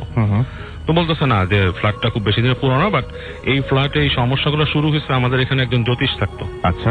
এই জ্যোতিষ এখানে আসার পর থেকেই উনি যখন চলে গেল, ওনার সাথে ভাড়া নিয়ে একটু গন্ডগোল হয়েছিল। বলে উনি চলে যাওয়ার পর থেকে এই ধরনের শব্দগুলা এখানে আপনার আমাদের এখানে হয়, এই ধরনের প্রবলেম গুলো হয়। তো উনি মোস্ট প্রবাবলি এরকম কিছু চিকিৎসা করতেন আর কি, এই যে মানুষ পজেস্ট মানুষ টানুষের এগুলা। তা আমি বললাম যে দেখো আমি তো যা বুঝলাম তোমাদের এখানে হয়তো কিছু থাকতে পারে, so what you do is like তোমরা কোনো একজন ভালো মানে ধর্মীয় ইমাম টিমাম এনে বাসাটাকে বন্ধ করে দাও। বলছে যে এরকম আসলে সবাই তো ধরে না ভাড়া দেয়, এবং আমার বাসার মানুষরা এত বেশি কনসাস নেই ব্যাপারে, বাট এই প্রবলেম গুলো হয় ভাড়াটিয়ারা যে থাকে না, এটাই কিন্তু কারণ। এবং তারা কিন্তু বলে না ভাড়াটিয়ারা এসে যেখানে ভৌতিক প্রবলেম হচ্ছে, ঠিক আছে। আর ওর যেহেতু এটা একটা সোর্স অফ ইনকাম, এই কারণে আমি এইসব ব্যাপারগুলো আরো একটু এড়াই গেলাম আর কি, সব ব্যাপারগুলো। আসল ভাই ওকে, থ্যাংক ইউ ভেরি মাচ। শুরু থেকে নাম শুনি, তারপরে কোথা থেকে এসছো তুমি সেটা জানি, তারপরে আমরা ঘটনায় যাই। হ্যাঁ লিসেনার্স, আমি নাফিল করিম, এসেছি লালমাটিয়া থেকে। আচ্ছা, আমরা চলে যাই ঘটনায়। ঘটনাটা হচ্ছে 1986 বা 87 এর দিকে। এই ঘটনাটা আসলে আমি জানতাম না, আমার ছোট মাথায় এত কিছু কাজ করেনি। কিন্তু একদিন উঠানে যখন আমরা গ্রামে, এটা আমার গ্রামে বেড়ানোর সময় আমরা গল্প করছিলাম, তখন আমাদের মধ্যে এক খালা বলে উঠে যে এই মনে আছে উঠানে কি হয়েছিল। আর আমি একটু অবাক হয়ে গেলাম, কিন্তু সাথে সাথে আমি যেটা খেয়াল করলাম যে আমার খালা এবং অন্য সবাইরা জাস্ট এই জিনিসটাকে ধামাচাপা দিতে চাইলো। আমি কিছু বোঝার আগেই তারা অন্য টপিকে চলে গেল। আমি তারপরে ওই দিন রাত্রে আমার মেজো খালাকে জিজ্ঞেস করলাম যে কি হলো, যে সবাই মানে এরকম ধামাচাপা দিল কেন ব্যাপারটা, মানে এই উঠানে কি হয়েছিল আসলে। তারপরে আমার খালা বললো, কিন্তু আমার খালাকে আমি এটাও প্রমিস করেছিলাম, সরি রাসেল ভাই আজকে এটা ব্রেক করতে হচ্ছে, যে আমার মানে এই ঘটনাটা আমি কাউকে শেয়ার করবো না এবং এটা স্প্রেড করবো না। কিন্তু আমি মানে ঘটনাটা আমার ভালো লেগেছে বলে আমি আপনাদের সাথে শেয়ার করছি। আমার খালা বলেছিল যে ঘটনাটা ঠিক, উনি ব্ল্যাক ম্যাজিকের একটা ঘটনাও বলবেন, প্লাস পজিশনে একটা ঘটনা বলবেন। তো এটা হলো 1986 বা 7 এর দিকে। আমার মেজো খালার মেয়ে সম্পর্কে আমার বড় আপু, সে আমার কাজিন। একদিন সে স্কুলে, তখন সে নতুন ভর্তি হয়, স্কুলে বেশ যাচ্ছিল, দিনও বেশ ঠিক ছিল। একদিন এক গরমের রাত্রে, রাত 8:30 9টার দিকে আনুমানিক, আমার খালা উঠানে যায় কিছু থালা বাসন ধোয়ার জন্য, এবং তখনই সে দেখে যে আমার খালার ওদের কাছের আত্মীয় বাড়ির চারপাশ দিয়ে ঘোরাফেরা করছে। তাদের সাথে আমার কারো রিলেশনশিপটা ভালো ছিল না, কারণ যে ওখান দিয়ে ঘোরাঘুরি করছিল সে একটু খিটখিটে স্বভাবের ছিল, মানে এটা কেউ পছন্দ করতো না তাকে, প্রায় গ্রাম থেকে সবাই তার থেকে বিরতই থাকতো। এবং আমার খালা জিজ্ঞেস করে যে ভাবি কি হয়েছে, তখন তিনি উত্তর দেয় যে মানে কনফিউজড এবং প্রচন্ড টেন্স। এখান থেকে বলে না কিছু হয়নি বলে তিনি প্রায় রাশ করে চলে আসেন বাইরে। বেশ আমার খালা আর ওইটা নিয়ে কিছু ভাবে না। ওই দিন তারপরের দিন দুপুরবেলা, মধ্য দুপুরে পরে 12টার দিকে পরে, আমার খালা তখন রিক্সায় করে আসছিল, তখন তার প্রচন্ড মাথা ব্যথা, পেটে ব্যথা এবং সবকিছু সে ঝাপসা দেখছিল। তো সে বাসায় আসলো, তাকে ফ্রেশ হয়ে সে ঘুমালো, এবং ঘুমানোর পরে যে সন্ধ্যার পরে তার ঘুমটা ভাঙার পরেই সে সাথে সাথে ওখান থেকে সে ঘর থেকে বেরিয়ে, মানে একটা চিৎকার দিয়ে ঘর থেকে বেরিয়ে একটা চিৎকার দিয়ে সে ওখান থেকে জাস্ট ঘর থেকে চলে আসলো। এবং চলে আসার সাথে সাথেই সে জাস্ট গ্রামটা একদম আমাদের একটা সোজা মেছো পথ, সেটা থেকে বেরিয়ে জাস্ট একদম আমাদের খালা বাড়ি থেকে শুরু করে সে একদম গ্রামের শেষ মাথা পর্যন্ত যেতে থাকে। এটা ঠিক গ্রাম বলবো না, এটা একটা এলাকা। যেতে থাকে এবং মানে লোকজন প্রচন্ড বিরক্ত হয়ে যায়। প্রায় 2 ঘন্টা টানা সে চিৎকার করতে করতে দৌড়াতে এখান থেকে ওখানে ছুটতে থাকে। কেউ কিছু বুঝতে পারছিল না যে কি হলো। আমার খালাও খোঁজার চেষ্টা করেছে, সবাই খুঁজছে, কিন্তু খালি চিৎকারের আওয়াজটাই পাচ্ছে। আমার আপুকে আর খুঁজে পাওয়া যাচ্ছে না। সকালবেলা তাকে একটি গাছের নিচে পাওয়া গেলে মুরব্বীরা যখন ফজরের নামাজ শেষ করে তাকে বাসায় দিয়ে আসে। এবং ওই দিন দুপুর বেলাও সব ঠিক ছিল। ওই দিন রাত্রে আবার আমার আপু চিৎকার করে বাসা থেকে বেরিয়েছে এবং সেই সেম জিনিসটা আবার রিপিট করে রাত ভরে যে সে যা করেছিল। এরকম 3-4 দিন চলার পরে গ্রামের মানুষ একেবারেই অতিষ্ঠ। এবং মাঝে মাঝে অনেকেই, আমি শুনেছি এগুলো, অনেকে জানালা খুলে দেখেছে যে আমার আপু যখন দৌড়াচ্ছে, তার চুল ছেড়ে দিয়ে দৌড়াচ্ছে, তখন পিছন একটা প্রায় আগুনের গোলা, একটা ফায়ার বল তাকে একটা ডিস্টেন্স রেখে আকাশের উপর দিয়ে তাকে ফলো করছে। এবং এইটা অনেকেই দেখেছে, যে একজন না। তারপরে আমার আপু এরকম করতেই থাকে। করতে করতে একদিন ওখানে এক চা দোকানদার, সে জাস্ট মানে রেডিও শুনছিল, তখন রেডিওতে অনুষ্ঠান হচ্ছিল, অনুষ্ঠান শুনছিল। সে এক পর্যায়ে মানে বিরক্ত হয়ে গেল একেবারে, যে এটা তো আর মানে টলারেট করা যায় না, রোজ রোজ এরকম ঝামেলা। সে বাইরে বেরিয়ে খুব রুড হয়ে মানে আমার খালাতো বোনের কাঁধে হাত দিয়ে বললো যে এই মানে কি হয়েছে তোমার? এই বলার সাথে সাথে আমার খালাতো বোন তার হাতটাকে ধরে একটা আছাড় মেরে মাটিতে ফেলে দেয় এবং সাথে সাথে তাকে মানে মারপিট করা শুরু করে দেয় এবং তার হাতে কামড়ানো শুরু করে দেয়। এরকম করতে করতে আমার প্রায় তার একটা রক্তাক্ত হাল হয়ে যায়। এবং যখন দেখবে যে একেবারেই লোকটা আর বাঁচবে না, লোকটা মারা যাবে, তখনই আমার আপু সেখান থেকে প্রস্থান করে এবং মানে আবার দৌড়াতে তার কাজটি সে চালিয়ে যায়। এবং তারপরের দিন সকালেও তাকে ওই এক গাছের নিচে পাওয়া যায়, একটা গাছের নিচে। এরকম করে লোকজন, মানে এটা গ্রামের জ্ঞানীগুণী যারা, তারা মুরব্বীরা, তারা সবাই আমার খালুকে সাজেস্ট করে যে এটা শুধু মানে একটা মানে এটা কোনো প্যারানর্মাল বিষয়, এটা কোনো না, এটা সুপার ন্যাচারাল বিষয়, এটা এখন আর ওর অসুস্থতার মধ্যে পড়ে না। তারপরে আমার আপু এরকম করতে থাকে, কিন্তু একদিন প্রায় প্রথম বুদ্ধিটা দেয় গ্রামের এক মুরব্বী, যে তোমরা কয়েকজন 4-5 জন ছেলে মিলে ওকে ধরে ওকে ওর বাড়ি এনে বেঁধে রাখবে এবং বাড়ি এনে এবং যখন এই 4-5 জন যুবক ছেলে এই কাজটা করতে যায়, তখনই আমার খালাতো বোন তাদের মানে অবাক হয়ে গেছে সবাই, যে তাদের প্রায় মেরে সবাই কিন্তু একসাথেই ঝাঁপিয়ে পড়েছিল, তাদের মেরে প্রায় আবারও সে রক্তাক্ত হাল করে। এবং এই একটা 5 থেকে 6 বছরের মেয়ের আতঙ্কে সারা গ্রাম, সারা এলাকা প্রায় ভয়, মানে আতঙ্ক থাকতো। এবং সব জায়গায় খালি একটা কথা, যে ওর কাছ থেকে দূরে থাকতে হবে। তার সহপাঠীদের দেখলেও সে এরকম তাদের সাথে ও খারাপ ব্যবহার করতো। এবং আরো এমনকি সবচেয়ে বড় বিষয় হলো, এমনকি এক সহপাঠীকে মেরে প্রায় তারও একবার একই অবস্থা করেছিল। এবং এটার পরে কয়েকদিন পরে গ্রামের লোকরা মিলে একটা মিটিং বসালো, যে এটার তো কিছু একটা করতে হবে, আর কতদিন ভয়ে থাকবো। প্রথমবার যে মিটিংটা হয়েছিল, প্রথমবার মিটিং হওয়ার পরে উঠানে একটা বড় একটা কাঠের টেবিল, সেটাকে ঘিরে সবাই বসেছিল এবং গ্রামের সবাই এটা একটা ডিসিশন নিচ্ছিল যেটা কি করা যায়। হঠাৎ করে জাস্ট একটা আগুনের গোলা হঠাৎ করে কোত্থেকে সে স্পিডে এসে টেবিলটার সাথে ক্ল্যাশ করে এবং সাথে সাথে একটা এক্সপ্লোশন হয়। হওয়ার সাথে সাথে যে 2 জন ছিল একদম টেবিলের ও 2 প্রান্তে, তারা একটা ছিটকে পড়ে যায় এবং ছিটকে তাদের শরীর অনেক বাড়ানো হয়। এবং তারপরে যে যার মতন ওই দিন দৌড়ে বাসায় পালিয়ে যায়। আমার খালু ওই দিন খুব ভয় পায়, তবুও সে কিছু বলে না। তারপরের দিন যে মিটিংটা হলো রাত্রের বেলা, ওই দিন রাত 8:30টার দিকে, পরের দিনে মিটিং এ সবাই বসে মিটিং করছে। এখন মিটিং এ একটা প্ল্যান বানাবে, সেই প্ল্যানটা আমি একটু পরে বলছি। মিটিংটা যেই শেষ হয়ে যাওয়ার সাথে সাথে আমার আপুকে ওই দিন আসলে বেঁধে রাখা হয়েছিল ঘরের দরজাটা ছিল 2টা পার্ট, একটা কাঠের দরজা, এবং আমার আপু একটা লাথি মেরে দরজাটা ভেঙে জাস্ট খালি এটুকুই বলে যে তোরা আমার কিছু করতে পারবি না, করলে তোদেরই ক্ষতি হবে। এই বলে আমার আপু আবার গ্রামের বাইরে বেরিয়ে যায়। এবং এরকম চলতে চলতে অনেকেই যারা ওইখান দিয়ে যারা রিক্সা গেছে বা এরকম করে যানবাহন গেছে, তারা দেখতে পাচ্ছে যে আমার খালার বাসার টিনের চাল দিয়ে মানে একটা আগুনের গোলা চারদিক দিয়ে ছুটে বেড়াচ্ছে। এবং এইটা দেখে অনেকেই ভয় পেয়েছে।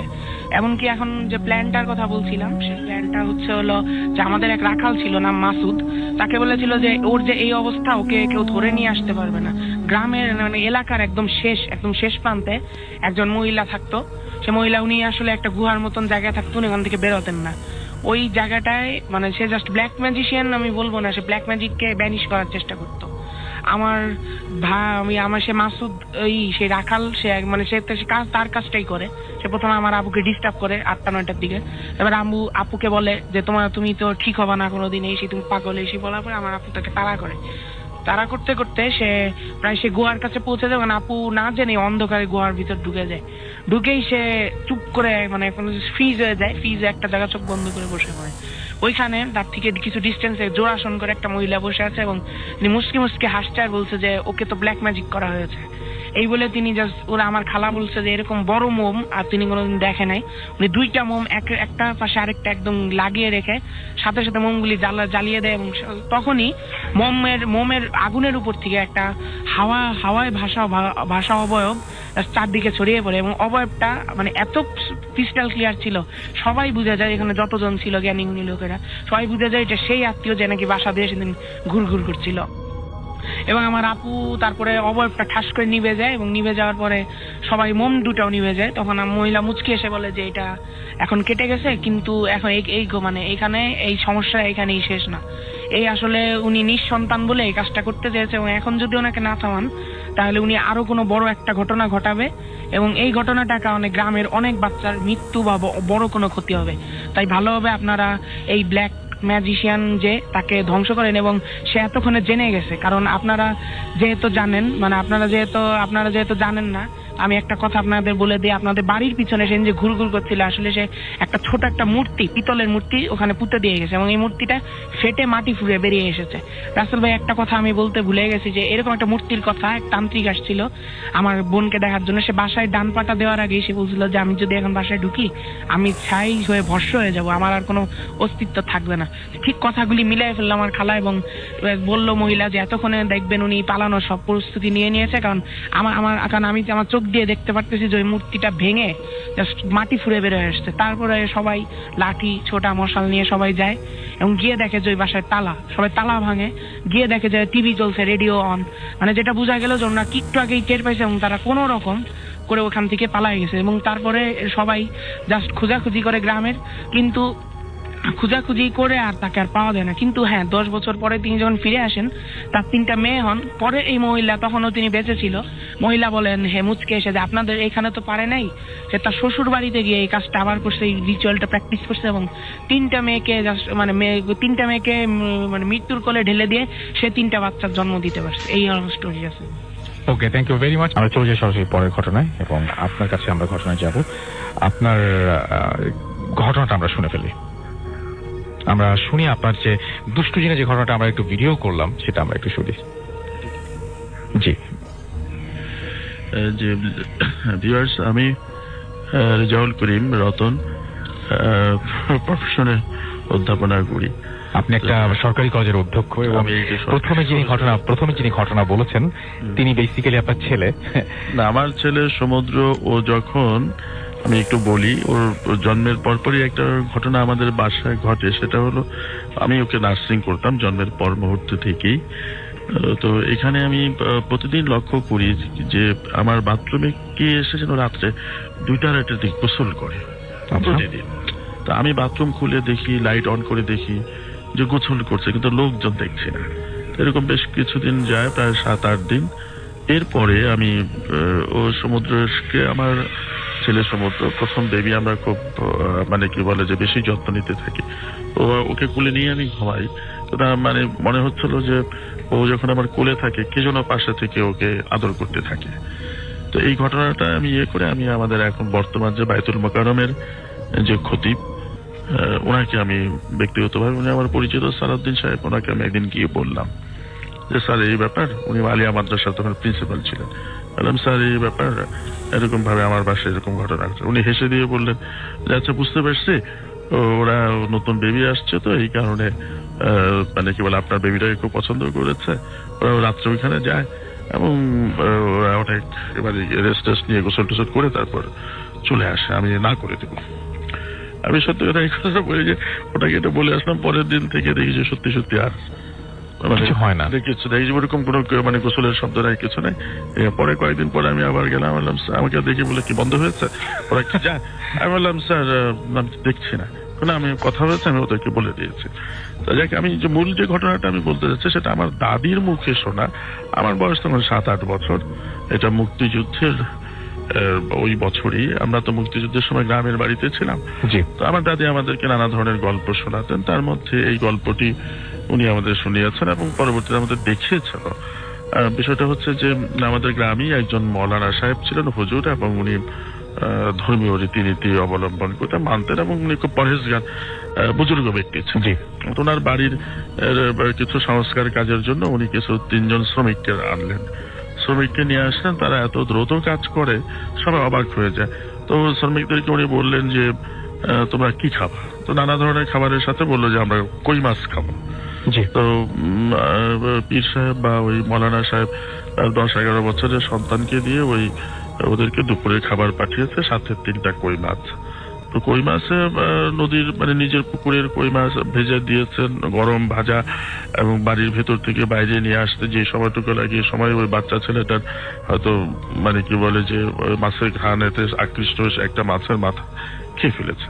তো শ্রমিকদের মধ্যে থেকে একজন হঠাৎ করে বলে ফেলেছে, মানে মাছ ক্রুদ্ধ হয়ে গেছে, ওই 3টা মাছের মধ্যে 2টা মাছের মাথা আছে, একটা মাছের মাথা নাই। ক্রুদ্ধ হয়ে বাচ্চাটাকে একটা চট থাপ্পড় দিয়ে বলেছে এটা কে করেছে? তো ও বলছে যে আমি খেয়ে ফেলেছি। তো এই কথা বলার সাথে সাথে ওর ঘাড় মটকে ওর সাথে সাথে মেরে ফেলেছে। মেরে ফেলার পরে হইচই পড়ে গেছে, সবাই ছুটে এসেছে। পীর সাহেব বা মৌলানা সাহেব বাড়ির ভিতর থেকে শুনেছেন যে এই কাণ্ড ঘটেছে, তার ছেলেটাকে মেরে ফেলেছে ওই শ্রমিকদের একজন বা শ্রমিকরা 3 জনে মিলে। জি। এটা শোনার পরে উনি সবাইকে মানে নিবৃত করলেন এবং বললেন যে না ঠিক আছে, আবার হয়ে গেছে, ওকে নিয়ে বাচ্চাটাকে নিয়ে আসো, আমরা দাফন টাফন করি। কিন্তু উনি কিভাবে কৌশলে ওদেরকে আটকে ফেললেন। আচ্ছা। আটকে ফেললেন এইভাবে যে ওরা আর বাড়ির বাইরে বা ওই সীমানার বাইরে যেতে পারছে না ওই 3 জন শ্রমিক। কিন্তু উনি কিন্তু কাউকেই বলেন না যে 3 জন শ্রমিক ছিলেন জিন। এখানে একটু বলা আবশ্যক যে ওই মৌলানা সাহেব জিনদেরকে লালন পালন করতেন। এটা সবাই জানতেন যে উনি জিনের সাথে ওনার একটা ওঠা বসা আছে। আচ্ছা। তো বাচ্চাটাকে দাফন টাফন করার পরে ওই শ্রমিক 3 জনই মৌলানা সাহেবের কাছে গিয়ে বলছে যে আমাদেরকে ছেড়ে দেন, আমরা চলে যাবো। বলছে হ্যাঁ তোদেরকে আমি ছেড়ে দেবো, রাখতো না। তো সন্ধ্যার পর হয়ে গেছে, উনি রাতের বেলায় তাদেরকে ওনার হয়তো অনেক কিছু উনি জানতেন বা কিভাবে তাদেরকে হাসিল করতে হয় এটাও জানতেন, কিভাবে ব্যাক করতে হয় ফেরত দিতেও জানতেন। তাদেরকে খুব কৌশলে বা ওই পদ্ধতিতে তাদেরকে সকালবেলা উঠে দেখলো যে 3টা তাল গাছ বাড়ির সামনে মানে রাতারাতি ব্যাপারটা ঘটেছে। এবং এই তাল গাছ 3টা আপনি বলছিলেন যে এখনো এই তাল সেখানে গাছ আছে। এখনো আছে। খুবই অদ্ভুত ব্যাপার। এবং কিন্তু। এটা সবাই জানে যে ওই 3 তাল গাছ মানে হচ্ছে ওই 3টা জিনের মানে অস্তিত্ব বহাল। আপনার কাছে আরো একটা ইন্টারেস্টিং ঘটনা আছে, সেটা আমরা ফিরে আসবো। তার আগে একটু বাবু ভাইয়ের কাছে আরো একবার যাই এবং একটা ছোট্ট ঘটনা শুনে আসি। তারপরে আমাদের হাতে খুব কম সময়, ঘটনা অনেক বেশি, সো আমরা দেরি না করে ঘটনায় চলে যাই। রাসেল ভাই, এটা হচ্ছে যে আমার এক স্টুডেন্ট আছে, ওর নাম হচ্ছে পলাশ। ওদের বাড়ির কাহিনী, ওর পূর্বপুরুষ আর কি, ওর দাদা সে সময়কার দাদার ভাই ছিল আর কি। তো ওদের ওখানে যে নদীর পাড়টা আছে, সে জায়গাটা আসলে খুবই আর কি একটা অংশ আছে আর কি। জায়গাটা হচ্ছে আপনার খুবই মানুষের কাছে খুব নটোরিয়াস। মানুষ বলে যে জায়গাটাতে দিনে দুপুরে অনেক আজে বাজে জিনিস দেখা যায়। তো ওর দাদা যে ছিল সে আসলে ব্যাপারটা ঠিক মতো আর কি, দাদার ভাই দাদা যে আর কি, সে জিনিসটাকে একদম মানে ইগনোর করতো। উনি এই ধরনের জিনিস কখনো ভয় পেত না এবং কখনো এগুলো নিয়ে মাথা ঘামাতো না। তো উনি যখন তখন বাইরে যেত, ঘুরতো ফিরতো, ওনার মতো উনি কাজ করে বেড়াতো আর কি। তা একদিন ওর দাদার ভাই আর কি ওই দুপুরবেলা আর কি ঘোরাঘুরি করেছে। তো ওইখানে একটা আপনার ওদের ওখানে একটা মন্দির ছিল আর কি। তো ওই মন্দিরের পাশে একটা আম গাছ ছিল আর কি। জি। তো সেই আম গাছে আর কি আপনার কেউ নর্মালি আম ধরে থাকতো, কেউ ওইটা পারতো না আর কি। আম ধরে ওখানে পড়ে গেলেও কেউ ওখান থেকে আম কুড়াতো না আর কি। তো দাদার ভাই ছিল, উনি এগুলো নিয়ে আর কি খুব একটা কেয়ার করে না। উনি ওদিকে গেছে, ওনাকে ওনার পাশের বন্ধুরা বলছে যে যদি তুমি ওখান থেকে আম নিতে পারিস তাহলে মনে করবো যে তুই কিছু একটা আর কি, তোর ভেতরে আসলে সাহস আছে। তো বলছে যে এটা কি, আমি আম নিবো, এটা কোনো ব্যাপার না, আমি আম নিয়ে আসবো এবং খাবো, তোরাও খাবি যদি চাস। তো ওদের সাথে কথা বলে উনি ওখান থেকে নিচে আম নিয়েছে, বেশ অনেকগুলো কুড়াই নিয়েছে। নেওয়ার পরে উনি আসার পর তাদের বন্ধুদেরকে দেখছে দেখ আমি আম নিয়ে আসছি। তো ওর বন্ধুরা কেউই খেতে চায়নি সে আম, ঠিক আছে, বলে যে না এটা খেলে সমস্যা হবে, আমাদের একটা অনর্থ হবে, এটা আমি খাবো না। তো উনি বলতো না খেলে নাই। তো উনি কি করে ওই আমগুলো সাথে করে নিয়ে উনি হেঁটে যায় এবং উনি তখন অলরেডি প্রায় সন্ধ্যা হয়ে গেছে রাসেল ভাই, ইটস লাইক ডাস্ক, এরকম একটা সময়, প্রায় এরকম একটা সময়তে উনি সেই নদীর ওই একটা অংশে যে উনি দাঁড়ায় উনি দেখে যে ওনার সাথে আমগুলো আছে, ওটাকে রেখে একটা ওখানে বসে উনি ওই ডাস্কের মধ্যেই কাটে। এটা ওনার সাথে ছোট ছুরি ছিল, আম খায়। আম খেয়ে উনি ওই পানিতে নামে আর কি। তো পানিতে যেখানে উনি নেমে গোসল করছে, দুটো ডুব দেয়, ডুব দিয়ে উঠে উনি তাকায় দেখে ঠিক যে ওই এই নদীর পাড়ে যেখানে উনি আমগুলা রাখছে আর কি, ওনার সাথে গামছা বা কিছু ছিল সেটাতে পেঁচায়, ওই পাশে একটা ক্ষেত ছিল নল খাগড়ার মতো আর কি, সেখান থেকে কিছু একটা ক্রল করে বের হয়েছে, লাইক উবু হয়ে, বাট ইটস নট লাইক ক্রোকোডাইলের মতো না, কুমিরের মতো না, লাইক মানুষের মতোই অনেকটা। আপনার যদি মানে বর্ণনা দিয়ে বলা যায়, ওনার বর্ণনা যায় যে আমরা লর্ড অফ দ্য রিং এ যে গলমকে দেখছি, it's like kind of like that. হ্যাঁ, লাইক গলম টাইপের কিছু একটা, হ্যাঁ এরকম একটা crawl করে আসছে, হ্যাঁ ওইরকম শুকনা, ওইরকম শুকনা হাড় জিজ্জিরা টাইপের ওরকম আসছে, এসে ওনার ওই আমের যেইটা ওইটার পাশে বসে ওনার দিকে তাকায় আছে, এবং চোখগুলা বলতেছে যে লাল লাল বড়, এই যে সূর্য ডুবে যাচ্ছে এই আলোতে আরোই লাগতেছে, এবং উনি খেয়াল করলো উনি 2টা ডুব দিচ্ছে, এর মধ্যে সূর্য অনেকটাই পড়ে গেছে, আলো প্রায় নাই, মানে একদম লাস্টের রক্তিমাবাটা পানিতে পড়তেছে। তো উনি বেশ একটু ভয় পায় তখন। তো উনি যখন মানে কিছুক্ষণ ভয় পেয়ে স্থির হয়ে থেকে উনি উঠে আসে পানির থেকে আস্তে আস্তে, এসে উনি দেখতেছে ওই জিনিসটা ওখানে আছে কিনা। তো উনি যখন নাকি ওখানে পৌঁছায়, ওইটা এক লাফ দিয়ে ওই নলখাগড়ার মধ্যে আবার চলে যায়। আচ্ছা, তো যাওয়ার পরে উনি যখন আমগুলাকে তুলে নিচ্ছে, ওনাকে বলছে যে ভালো করলি না, ফল খুব খারাপ, এরকম একটা শব্দ উনি পাচ্ছে নলখাগড়ার ভিতর দিয়ে। তো উনি শুনে নাই, উনি ওটা নিয়ে আসছে।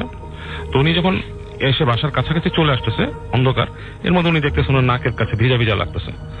তো উনি হাত দিয়ে নাকের এখান থেকে দেখতেছে ভিজা ভিজা, উনি মনে করছে ওনার সর্দি হয়েছে, গামছা দিয়ে মুছতেছে, এবং দেখতেছে বেশ মানে ভালো ভিজে যাচ্ছে। কি ব্যাপার, এরকম এত সর্দি কি একবারে হয় নাকি? বাসার কাছে যখন আসে তখন ওর মাথা চক্কর দিচ্ছে আর কি, তখন অলরেডি অন্ধকার হয়ে গেছে প্রায়।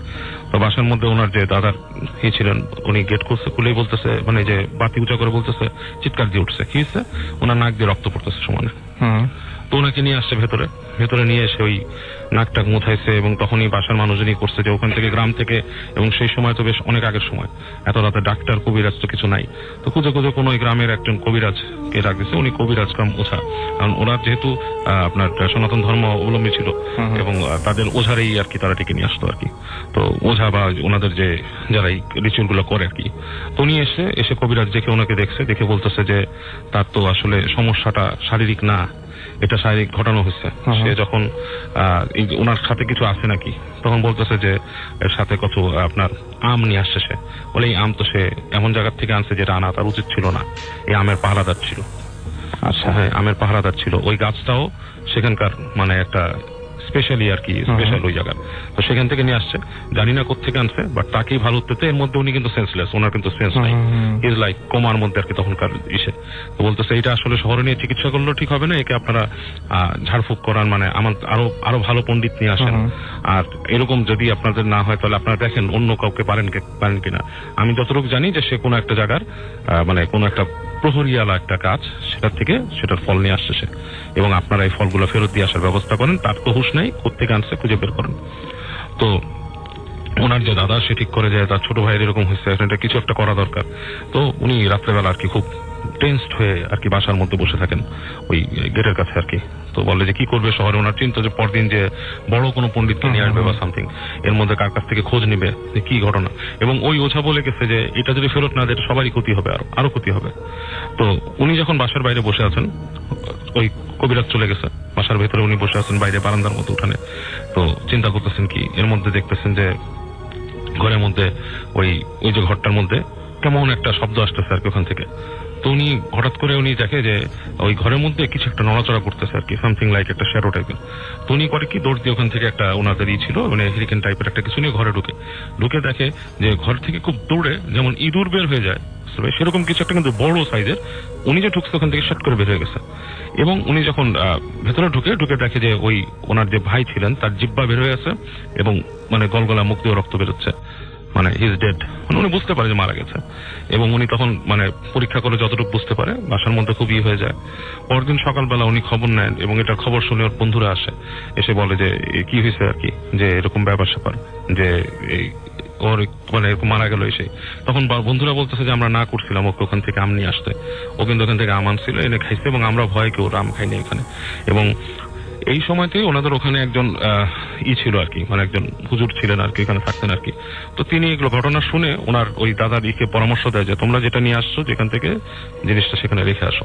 আচ্ছা, এটা হয়তো বিভিন্ন জিনিসের একটা থাকতে পারে, জিনিসগুলো তোমরা এরকম রেখো না, ঠিক আছে? এটা শোনার পর ওনার মনে হয় ওর দাদার যে পরামর্শটা হয়তো ঠিক না, তখন ওরা যে ওই আমগুলো আবার গাছের কাছে রেখে চলে আসে যাতে তাদের ক্ষতি না হয়। ওকে, এখন এখানে কিন্তু একটা ব্যাপার আছে রাসেল ভাই, আমরা কিন্তু অনেক সময় শুনি যে গার্ডেড থিং লাইক ল্যাপ্রিকনস প্রপার্টি বিদেশেও শোনা যায়। হ্যাঁ, এরকম কিছু জিনিস কিন্তু থাকে। এই যে জিন প্রসঙ্গটা আসতেছে, জিন দিয়ে গার্ড করা অনেক জিনিস থাকে, ঠিক আছে? এটা আসলে আমরা সত্যি, এটা অনেকেই কিন্তু বোঝে না এটা। হ্যাঁ, এটা সত্যি। যাই হোক, আমরা পরবর্তী ঘটনায় চলে যাই। আমাদের হাতের সময় খুব কম। আমাদের সঙ্গে আরো অনেকেই আছেন, তাদেরকে আমরা নিয়ে আসতে হবে আমাদের স্টুডিওতে। আরো একবার আপনার কাছে ফিরে আসলাম। একটু আগে আপনি ঘটনা বলেছেন, আপনার নামটা আরেকবার বলবেন যেহেতু আমাদের এখানে দেখা যায়। আমি প্রফেসর রেজাউল করিম রতন, প্রিন্সিপাল মোহাম্মদপুর সরকারি কলেজ। ওকে, আমরা চলে যাই ঘটনায়। আচ্ছা, লিসনার্স যারা শ্রোতা আছেন তাদেরকে ধন্যবাদ জানাচ্ছি, এবং এত রাত্রে কষ্ট করে ধৈর্য সহকারে আমার কথা শুনছেন, সেজন্য আমি নিজেও খুব কি বলে ফিল করছি, গর্ববোধ করছি। যাক, আমি পরের ঘটনাটা যেটা বলতে, সেটাও আমার দাদির মুখে শোনা। ওই 71 মুক্তিযুদ্ধের সময় আমার দাদি আমাদের খুব গল্পগুলি বলতেন, এবং সেই গল্পগুলি প্রকৃত অর্থই সত্য আমরা পরে জানতে পেরেছি। আরো পরে সেটা আমাদের পাশের ঠিক পার্শ্ববর্তী গ্রামেই ঘটনাটা। আমাদের গ্রামের বাড়ি হচ্ছে মাদারীপুর, শিবচর জেলার চরবাজামারা গ্রামে, এবং এর পার্শ্ববর্তী গ্রামটার নাম হলো পাঁচচর। তো এইখানে একটা বাড়ি আছে, সেই বাড়িটির নাম হচ্ছে ভূতের বাড়ি। তো দাদি আমাদেরকে যে ঘটনাটা বললেন, সেই ঘটনাটা সত্য বলে প্রতীয়মান। বিষয়টি হচ্ছে, ওই গ্রামে এক বয়স্ক মহিলা থাকে, তার দুটো ছেলে। একটা ছেলের বয়স ছিল 30-32, আরেকটা ছেলের বয়স ছিল 20-22। তো তারা দুইজনে একদিন দুই ভাই মিলে রাতের বেলা মাছ মারতে গিয়েছে। পাশে নদী ছিল, নদীতে, এটা আমাদের ওইখানে সবাই যায়, বা একটা নর্মাল প্র্যাকটিস রাতের বেলায় মাছ ধরতে যাওয়া। তো দুই ভাই মিলে মাছ মার গেছে। বড় ভাই নৌকায় যাচ্ছেন আর কি, দুই ভাই নৌকাতে, সাথে জাল আছেন। বড় ভাই নৌকা বাইতেছেন, আর ছোট ভাই জাল দিয়ে মানে বিভিন্ন জায়গায় মাছের জন্য জাল ফেলছেন। তো হঠাৎ করে একটু আধারি ভাব, এর মধ্যে দেখলো যে হঠাৎ করে ছপাত করে একটা শব্দ হলো। বড় ভাই দেখলেন যে কিছু বোঝার আগেই একটা মানে কি বলে, তার ছোট ভাইয়ের আদলে আরেকটা লোক নৌকার সামনে উঠে ওই জালটা ধরে মানে তার দিকে তাকিয়ে আছে। যখন তাকিয়ে আছে, তখনই উনি বুঝতে পেরেছেন যে ঘটনা কি সেটা হয়েছে, কারণ উনি কিছু জানতেন। আচ্ছা, মানে ওই বড় ভাই এই ধরনের মানে কি বলে, যেহেতু রাতে মাছ ধরেন, এবং উনি কিছু বিষয় তার মায়ের কাছ থেকে বা তাদের পূর্বপুরুষের কাছ থেকে উনি শিখে রেখেছিলেন। তো উনি সাথে সাথে তার সাথে যে গামছাটা ছিল কোমরে, সেই গামছাটা বের করে নৌকাতে অনেক সময় ওই যে মাছটা ধরতে গেলে চাল টালও নিয়ে যেত, বেশি না, অল্প 1 কেজি 1.5 কেজি চাল এরকম কোথাও কিছু একটা ছিল। উনি সাথে সাথে কয়েকটা চাল কিছু মন্ত্রতন্ত্র পড়ে গামছার এক কোনায় বেঁধে ফেলে দিয়েছেন। বেঁধে ফেলেছেন, তখন ওই যে ছোট ভাইকে যে ফেলে দিয়ে যে জিন বা ভূত যে নৌকাতে উঠেছে, সে তখন নার্ভাস হয়ে বলে যে তুই আমাকে ছেড়ে দে। তখন বড় ভাই বলছেন যে আমি তোমাকে ছাড়তে পারবো না, কারণ মাকে আমি কোনো জবাব দিতে পারবো না, কারণ তুমি আমার ভাইটাকে শেষ করে দিয়েছো। তো এটা বলার পরে বলছে তুই আমাকে ছাড়বি না? বললো না, আমি ছাড়বো না। বলছে আজকে আর মাছ পাইবো না, চলো বাড়িতে চলে যাই। চলে গেছে, গিয়ে তার মাকে ইয়েতে করে মা জেগে উঠেছে, ভাইদেরকে রিসিভ করেছে, দুই ভাইকে রিসিভ করেছে, থাকা খাওয়ার ব্যবস্থা আগেই মা রেডি ছিল যে ওরা রাত্রে আসবে, ভোর রাতে মাছ মেরে চলে আসবে। কিন্তু অন্যদিনের চেয়ে আজকে একটু তাড়াতাড়ি চলে আসছে। মা জিজ্ঞাসা করছে যে কি ব্যাপার, আজকে তো তাড়াতাড়ি চলে আসলা, তো চলে আসলি কি ব্যাপার? বললো না, শরীর ভালো লাগছে না, তাছাড়া মাছ পাওয়া যাচ্ছে না, চলে আসছে। বড় ভাই জবাব দিল। ছোট ভাই কোনো কথা বলছে না, যে অ্যাকচুয়ালি ওই ভূতের বেশ ধরে যে এসে এখন যেতে পারছে, যাকে আটকে ফেলেছে। জি। তো এটা হওয়ার পরে ও ছোট ভাই রুমে চলে গেছে বা ঘরের ভিতরে চলে গেছে। বড় ভাই তার মাকে একান্তে ডেকে বলেছে, মা আমি তোমাকে এই গামছাটা দিলাম, এইটা কোনোদিন কোথায় রেখেছো এটা ওকে বলবা না, এবং ও যদি কোনোদিন গামছাটা চায় তখন কোনো অবস্থাতে গামছাটা ওকে দিবা না। আচ্ছা, এরপরে যেটা হলো সেটা হলো দিন যায়, মাস যায়, ছোট ভাইকে বিয়ে করানো হয়েছে, তার ঘরে সন্তানাদিও আসছে। এর হঠাৎ প্রায় 20-25 বছর পার হয়ে গেছে।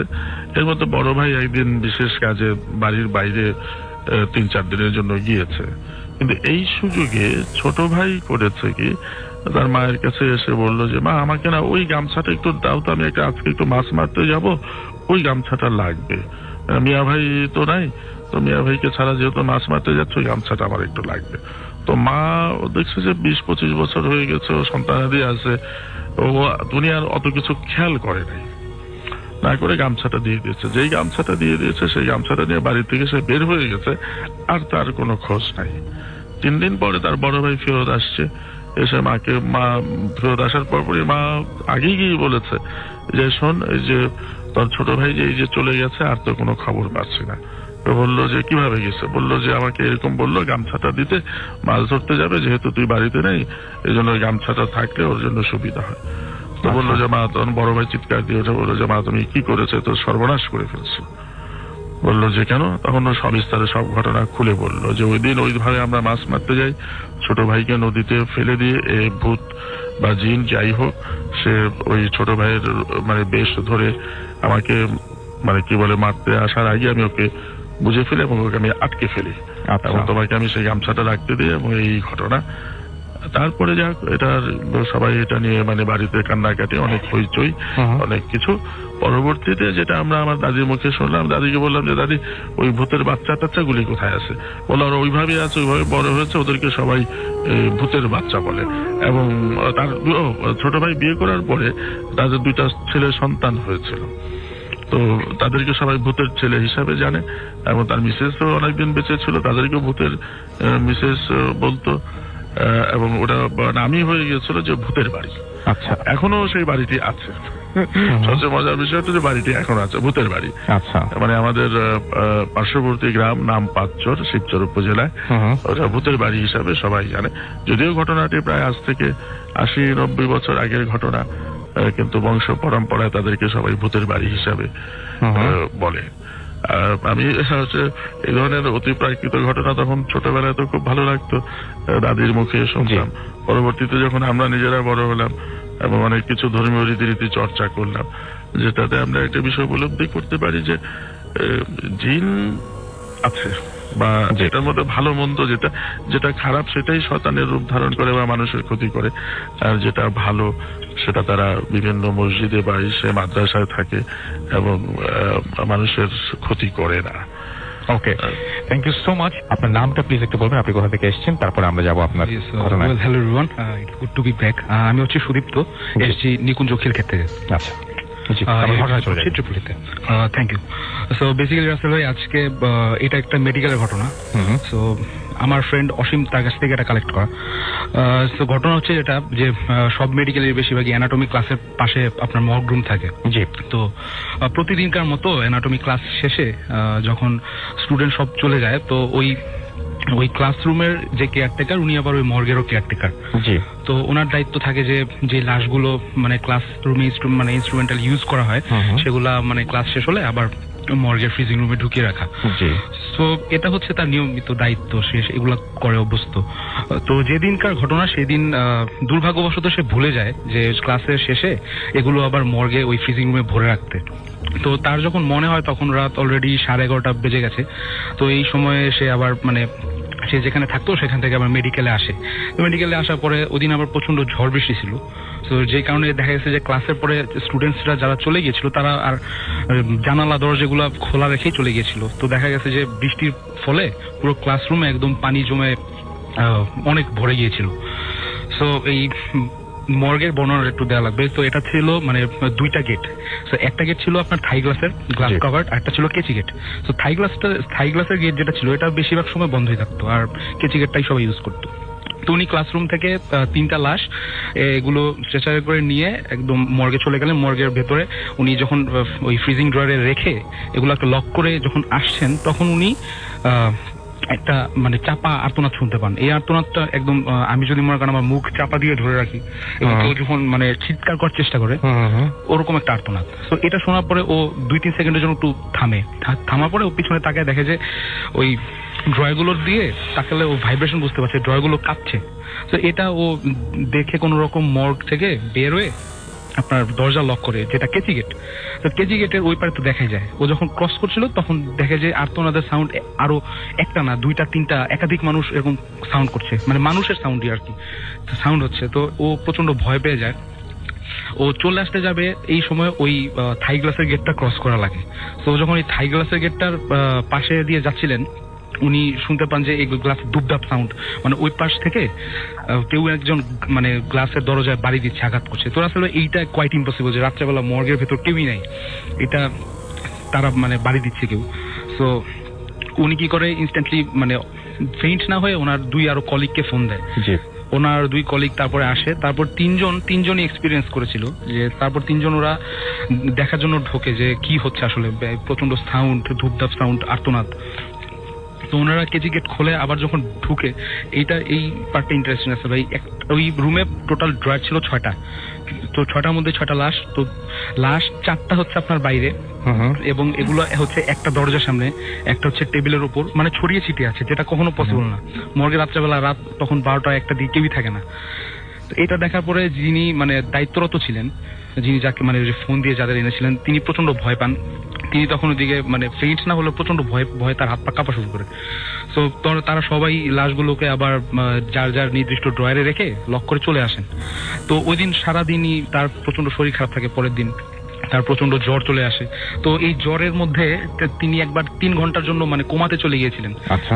তো এই কোমাতে থাকা অবস্থায় তার যখন মানে জ্ঞান ফেরে, তখন ডাক্তাররা জিজ্ঞেস করে যে তুমি মানে এই 3 ঘন্টা তো তুমি কোমায় চলে গিয়েছিলে, তো তখন তুমি কি কোনো, তো আবার ডাক্তারদের বলে যে আমার রাসেল ভাই ডাক্তারদের বলে যে আমার খুব ব্যাড একটা ফিলিং হয়েছিল, আমি স্বপ্নেও দেখেছি কিছু, যে ওই লাশের হয়তো তারাই, তার যার লাশ ছিল তারাই হয়তো তাকে হয়তো স্বপ্নে দেখিয়েছে যে ওই যে ক্লাসরুমে বললাম না যে খুলে রেখে চলে গিয়েছিল, সে আর এগুলো আনতে মনে নেই।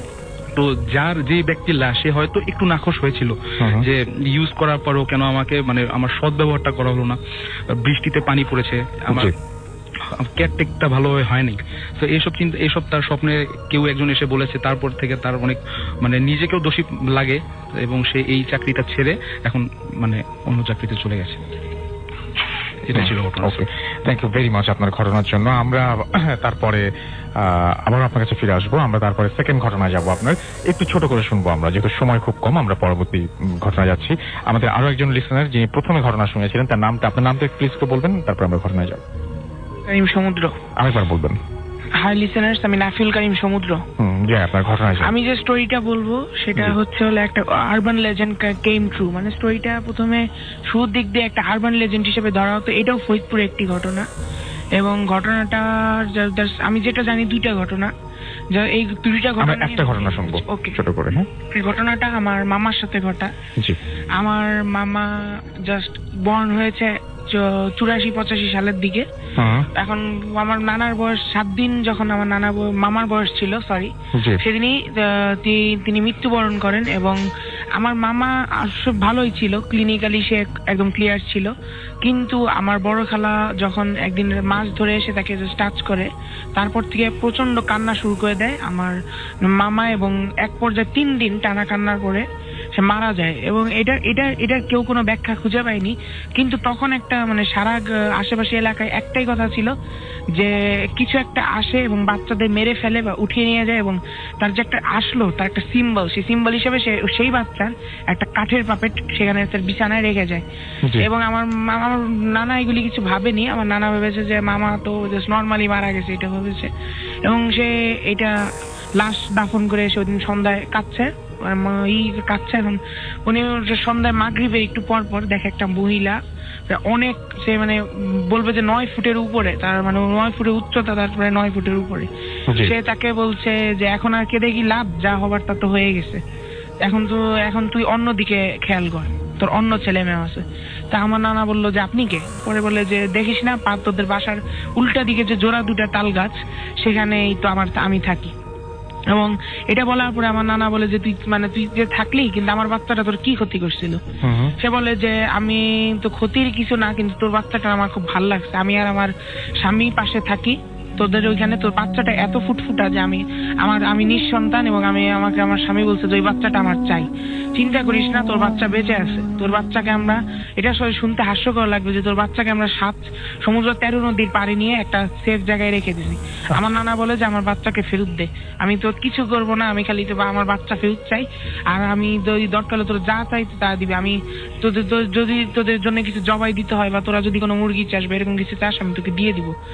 অন্য মানে সাথে সাথে তো উনি হেসে মুচকি এসে সেই অবয়বটি বলে যে আমি তো কিছু চাই না, আমি তো ছেলেটা চাইছিলাম, সেটা আমি নিয়ে নিছি, এখন তুই আর কিছু করতে পারবি না, তুই যাতে সারা জীবন টেনশন করে না মরিস, তাই জন্য আমি তোকে এইটুকু বলে গেলাম। আমার নানা এত রাগ হয়ে যান যে তিনি সাথে সাথে, উনি অনেক কিছু জানতো, এগুলি এখন আমার বলার সময় নেই, উনি অনেক তখন একটি মানে হাতটা মুট করে ওনার মুখের কাছে নিয়ে ফু দিয়ে উনি মানে যে মুটটা ছেড়ে দেন, এবং সাথে সাথে জিনিসটা হাওয়ায় মিলিয়ে যায়। আমার নানা একটু সন্দেহ হয় যে ব্যাপারটা কি, এরকম বাচ্চা নিয়ে গেছে, এরকম কিছু তো একটা গ্রাম ভরে আতঙ্ক ছড়াইছে।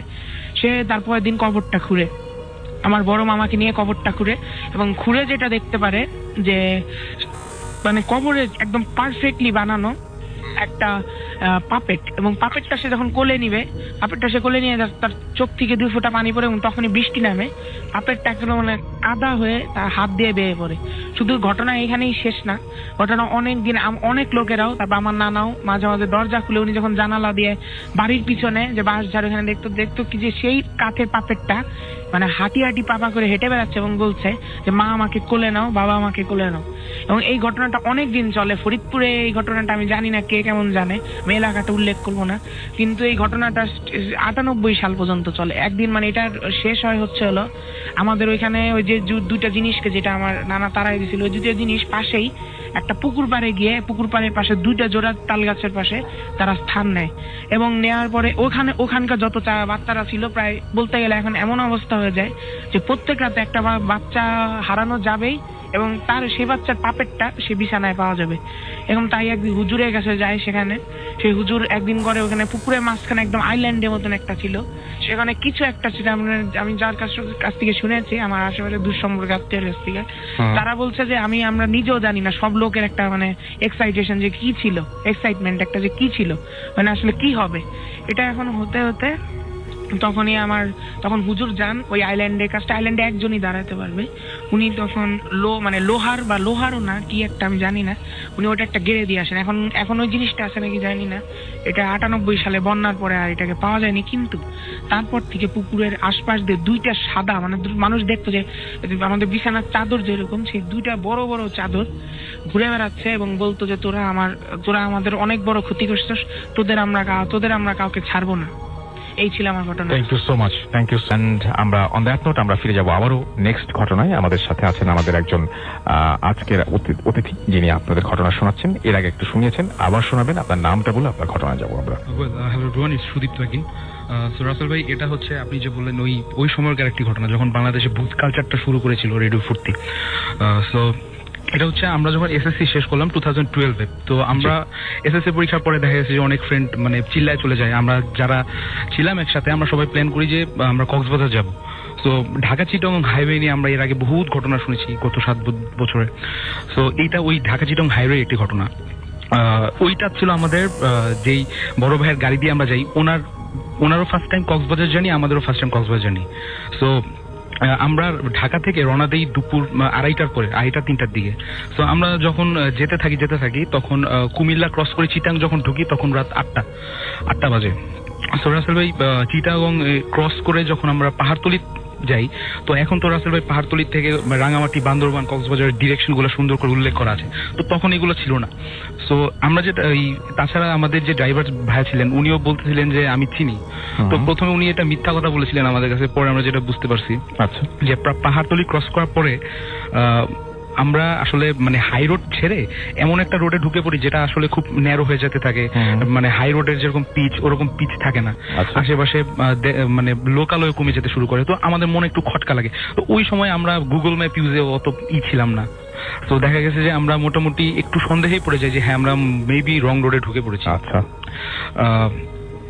যেতে যেতে যেতে যেতে যখন প্রায় 30 কিলোমিটার মতো ভেতরে চলে এসেছি আমরা, তো তখন আমাদের যে বড় ভাই উনি স্বীকার করেন যে আমি তো আসলে রাস্তা ভুল চলে এসেছি, আমাদের প্লিজ দেখো কাউকে হেল্প নিতে পাই কিনা। সো আমরা এই কথা বলতে বলতে সামনে একটা টং দোকানের মতো, টং দোকান অ্যাকচুয়ালি বলবো না, সেখানে ওই যে আমরা দেখি যে মাঝে মাঝে বড় বড় খুঁটিতে কাপড়ের রং দিয়ে শুকা দেয়, এরকম কিছু।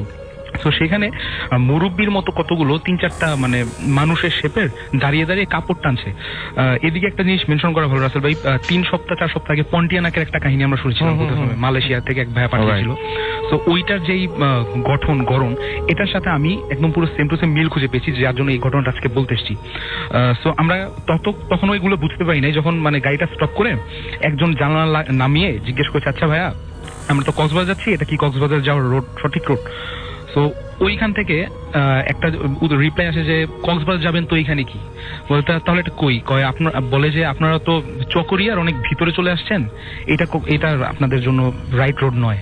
তো আমরা কি করি, আমি একটা জিনিস মিস করে গেছি যে আমরা এই রোডে ঢোকার সময় দেখি যে একটা বয়স্ক লোক, তার পাশে একটা ছোট মেয়ে, তারা এভাবে হাত উপরে নিচে নাড়ছিল। সো আমরা বুঝতে পারিনি তার কি লিফট দিতে চাইছিল বা আমাদের নিষেধ নাকি আমাদের নিষেধ করছিল এই রোডে ঢুকতে। আমরা কেয়ার করিনি, আমরা জাস্ট চলে গেছি।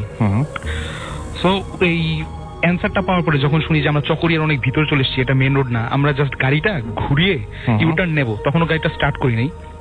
তো তখন আমাদের এক ফ্রেন্ড বলে যে দোস্ত ওর পায়ের দিকে তাকা। তো পায়ের দিকে তাকানো যেটা পরে বুঝি যে ওই জিনিসটা আসলে মাটি থেকে 3-4 ফিট উপরে ভাসছে, হ্যাঁ ভাসছে, ভাসমান। আর ওটার গঠন হচ্ছে আমরা কালো রঙের রোপ পরা বিভিন্ন ব্যক্তি দেখি যে মাথা ঘুমটা দেওয়া, কালো রোপ পরা এবং রোপ ঝুলছে দেখে বুঝতে পারছি যে এটা মাটির থেকে উপরে। তো এরকম একটা না দুটো 4 জনের মতো ছিল এবং সবাই এরকম, এবং তারা প্রত্যেকজন উঠছে এরকম ভাবে একটা। তো আমরা এটা দেখার পরই ততক্ষণে গাড়ি গ্লাসও উঠিয়ে ফেলেছি, গাড়ি স্টার্ট দেবো এমন এক সময় একটা জিনিস প্রচন্ড জোরে মানে পেছনের ব্যাক সাইড মিররে ধুপ করে ধাক্কা মারে। এই ধাক্কাটা এত জোরেই ছিল যে গাড়ি গ্লাসের চির ধরে, ভাঙে নাই বাট চির ধরে যায়। তো এই প্রথম ধাক্কার পরে আমাদের গাড়ির মানে লাকিলি একটু স্পিড বেড়েই যায়, যে ফার্স্ট ধাক্কায় চলে আসে। তো এরপরে যখন আমরা গাড়ি নিয়ে যাত্রা শুরু করি তখন আমরা স্বভাবতই সবাই পেছনে তাকাই, পেছনে তাকিয়ে দেখি যে ওইগুলা যে উড়ে আমাদের গাড়ির পেছনে আসছে। এমন ঘটনা রাসেল ভাই এর আগে ঢাকা চিটাগাং রোডে বহুত শুনেছি যে কোনো কিছু উড়ে আপনাকে ফলো করে গাড়ি বা বাসের পেছনে। সো এইটা এরপরে আমাদের আর ধরতে পারেনি, 2-3 মিনিট পরে তাকিয়ে দেখি যে পিছনে নেই। কিন্তু যখন আমরা আবার সোজা ব্যাক করছিলাম, ওই মুরব্বী এবং তার ছোট মেয়ে যারা দাঁড়িয়ে ছিল তারা মানে আমাদের গাড়ির দিকে, আমাদের দিকে তাকিয়ে মানে মানুষ বিদ্রুপাত্মক ভাবে হাসি দিলে যেমন একটা হাসি বের হয়, তো বিদ্রুপাত্মক একটা হাসি দিচ্ছিল, যেমন আমরা কোনো ভুল করে ফেলেছি এবং এর জন্য শাস্তি পেয়েই গেছি এখন। তো এটা করতে আমরা ওই মুরব্বীকে দেখতে রাস্তায় বেরোই এবং সামহাও আমরা একটা রাইট রুট ম্যানেজ করে ওদিনের মতো এই জায়গা থেকে বের হয়ে আসতে পারি। আসলে এটা ছিল আমার ঘটনা। Thank you so much. আমরা চলে যাবো আমাদের লাস্ট অতিথির কাছে এবং তার কাছ থেকে আমরা ঘটনা শুনবো। আপনার নামটা প্লিজ একটু বলবেন এবং তারপরে আপনার ঘটনায় যাবো আমরা। হ্যালো লিসেনার্স, আমি মোহাম্মদ ফজলে রাব্বি শিমুল। আমি খিলক্ষেত থেকে এসেছি, বর্তমানে ঢাকা ইআইবিতে পড়াশোনা করতেছি, বিবিএতে। ওকে। তো ভাই ঘটনাটা ঘটে আজ থেকে প্রায় কয়েক বছর আগে। তখন আমার এইচএসসি পরীক্ষা সামনে ছিল। তো এর আগে আমি একটা ম্যাচ সংক্রান্ত ঘটনা। তো আমার কিছু ফ্রেন্ড সাইকেলের সাথে আমি গন্ডগোল করে নতুন একটা ম্যাচে উঠি। মেসে ওঠেন কোন একটা ম্যাচে উঠি। তো ওখানে ওঠার পর 15 দিন খুব ভালোভাবে ছিলাম। তো 15 দিন পর তো আমি বলে রাখা ভালো, আমি প্রচুর পরিমাণে স্মোক করতাম। তো প্রতিদিনের মতো আমি সেদিন 1 প্যাকেট সিগারেট নিয়ে রুমে যাই। তো যাওয়ার পরে তো হঠাৎ পড়াশোনা করতেছি রাতের বেলা। তো হঠাৎ করে রুমের মধ্যে একটা বিশ্রী বাজে গন্ধ, ব্যাপক টাইপের। তো আমি মানে গন্ধটা এমন অবস্থা বলে বুঝতে পারবো না, মনে হচ্ছে বমি চলে আসবে। তো উঠতে গেলে তো উঠতে পারতেছি না, গোটা হাত অবশ হয়ে আসতেছে, মনে হচ্ছে কি আমাকে চাপায় রাখছে, শরীরটা প্রচন্ড গরম। তো হাতের কাছে লাইটার থাকার কারণে আমি লাইটারটা জ্বালাম, তখন মনে হলো যে খুব ফ্রিলি অনুভব করতেছি, সঙ্গে সঙ্গে একটা সিগারেট জ্বালাম। এরপর আমি পুরোটা ফ্রি হয়ে যাই। তারপর আমি জানালাটা লেগে দিই। জানালা লেগে দেওয়ার পর 5 সেকেন্ডের মধ্যে একটা ধপ করে একটা শব্দ হলো। আমি মানে পুরা ভয়ে আমি মানে পিছন দিকে চলে আসি, আমি পুরো আতঙ্কের মধ্যে পড়ে যাই, মাথা কাজ করতেছিল না আসলে আমি কি করব। তো এরপর আমি কয়েল ছিল রুমের মধ্যে, কয়েল জ্বালিয়ে আমার যে মানে মেন গেট যেটা আছে, মানে দরজা যেটা বের হবো, তো ওই দিকে ছুড়ে দিই। তারপর আমি শব্দ করলাম কে, কোনো শব্দ নাই ওপাশ থেকে। আবার শব্দ হলো, মনে হচ্ছে কেউ প্রচন্ড জোরে বাড়ি দিল। তো আমি আবার বললাম যে কে, আরো কোনো শব্দ নাই। এরপর ওই দিন আবার আমার ম্যাচে কেউ ছিল না। ম্যাচটা হচ্ছে আপনার মনে করেন যে আমি একটু মিস্টেক করে গেছি। আমি যে ম্যাচে ছিলাম ওই ম্যাচে মানে যে ম্যাচের যে মালিকটা হচ্ছে একটা বয়স্ক মহিলা। তো মহিলার একটা বাচ্চা বা কোনো ছেলে মেয়ে ছিল না, শুধু একটা নাতি ছিল আর একটা কাজের মহিলা ছিল। তো আর কেউ ছিল না ওই বৃদ্ধ মহিলাটার। তো ওই দিন ম্যাচের হচ্ছে আপনার 3টা রুম, আর তো আমি সিঙ্গেল রুমে থাকতাম। তো ওই দিন আবার ম্যাচে কেউ ছিল না, আমি একা। তো হঠাৎ করে মনে হলো যে ম্যাচে কেউ নাই। আর জানালার উপাস থেকে যে বাড়িটা মারলো, তো আমার ম্যাচটা ছিল আপনার মহিলা কলেজের আশপাশে। তো ওইখানে মানে আমার ম্যাচের রুমের পাশে আপনার মানে মহিলাদের ম্যাচ, মেয়েদের তার পাশে মহিলারা থাকেন ওখানে। তারপরে মানে মহিলারা থাকেন। তো পরে ভাবলাম যে এখানে জানালাদের কিছু ফ্যাজলামেও যদি করে, এখানে তো ঢুকতে পারবে না, কারণ পাশে হচ্ছে হাই সিকিউরিটি মহিলাদের ম্যাচ। তো আমি এরপর রুমের বাইরে কেউ হাঁটাহাঁটি শব্দ পাইলাম, তো আমি আর বুঝতে বাকি থাকলো না, তো আমি অনেক ভয় পেয়ে গেলাম, তো দোয়া দরুদ পড়তে থাকলাম যা আসে। তো এরপর রুমের মধ্যে বসে আছি, হঠাৎ করে মনে হচ্ছে যে বাথরুমের ট্যাপ কেউ ছাড়ার পরে আমি মনে হচ্ছে যে চারিদিকে আমি একটা সমুদ্রের মাঝখানে, এত শব্দ, মনে হচ্ছে ঢেউ খেলাচ্ছে এরকম অবস্থা। বাইরে প্রচন্ড ঝড় বৃষ্টি, মনে হচ্ছে যে মানে বেড টেড নড়তেছে। আমি মানে কি বলবো, চোখ দিয়ে আমার টপ টপ করে পানি পড়তেছে। মোবাইলের দিকে তাকিয়ে দেখি যে মোবাইলে কোনো নেটওয়ার্ক নাই। তারপর কি হলো? খুব অসহায় হয়ে পড়লাম ওই সময়টা। তো এখন আমি কি করব? তো একটার পর আমি সিগারেট জ্বালিয়ে যাচ্ছি। তো এক পর্যায়ে আপনার মানে অনেকক্ষণ পরে এরকম শব্দ হওয়ার পরে একটা চিকন একটা ভয়েস আসলো আমার কাছে, তো আজকের মতো বেঁচে গেলি। এরপরে আজান দিল, স্বস্তি ফিরে পেলাম। তখন মনে হলো যে ভাই নতুন একটা জীবন ফিরে পেলাম। থ্যাংক ইউ সো মাচ আপনার ঘটনার জন্য। আপনাকে অনেক অনেক অনেক অনেক ধন্যবাদ। প্রিয় লিসেনার, আশা করি প্রত্যেকটা ঘটনা আপনাদের মাঝে ভালো লেগেছে, কেননা প্রত্যেকটা ঘটনায় কিন্তু বাছাই করা ভয়ানক ঘটনা ছিল। আপনারা যারা প্রতিনিয়ত এই ধরনের বাছাই করা ভয়ানক ঘটনা শুনতে চান, অবশ্যই চ্যানেলটি সাবস্ক্রাইব করে নেবেন। তবে আপনারা কে কোথায় থেকে এই ঘটনাগুলো শুনতেছেন অবশ্যই কমেন্ট সেকশনে জানিয়ে দেবেন। আপনারা কি ধরনের ঘটনা শুনতে চান সেটা কমেন্ট বক্সে জানিয়ে দেবেন। আমি পরবর্তী এপিসোডে সেই ঘটনাগুলো দেওয়ার চেষ্টা করব। আপনারা যাতে খুব সহজে এই ধরনের ঘটনা শুনতে পারেন, এই কারণেই ভূতের থেকে সব ঘটনা আমি বাছাই করে যে ঘটনাগুলো ভয়ানক সেই ঘটনাগুলো প্রতিনিয়ত রাত 10টা বাজে এই চ্যানেলের মধ্যে পাবলিশ করে থাকি। তাই অবশ্যই আবারও বলতেছি, যারা এখনো এই চ্যানেলটি সাবস্ক্রাইব করেনি তারা অবশ্যই চ্যানেলটি সাবস্ক্রাইব করে নেবেন। তো আজকের জন্য এখানে বিদায় নেব। সকলেই ভালো থাকবেন, সুস্থ থাকবেন। আল্লাহ হাফেজ।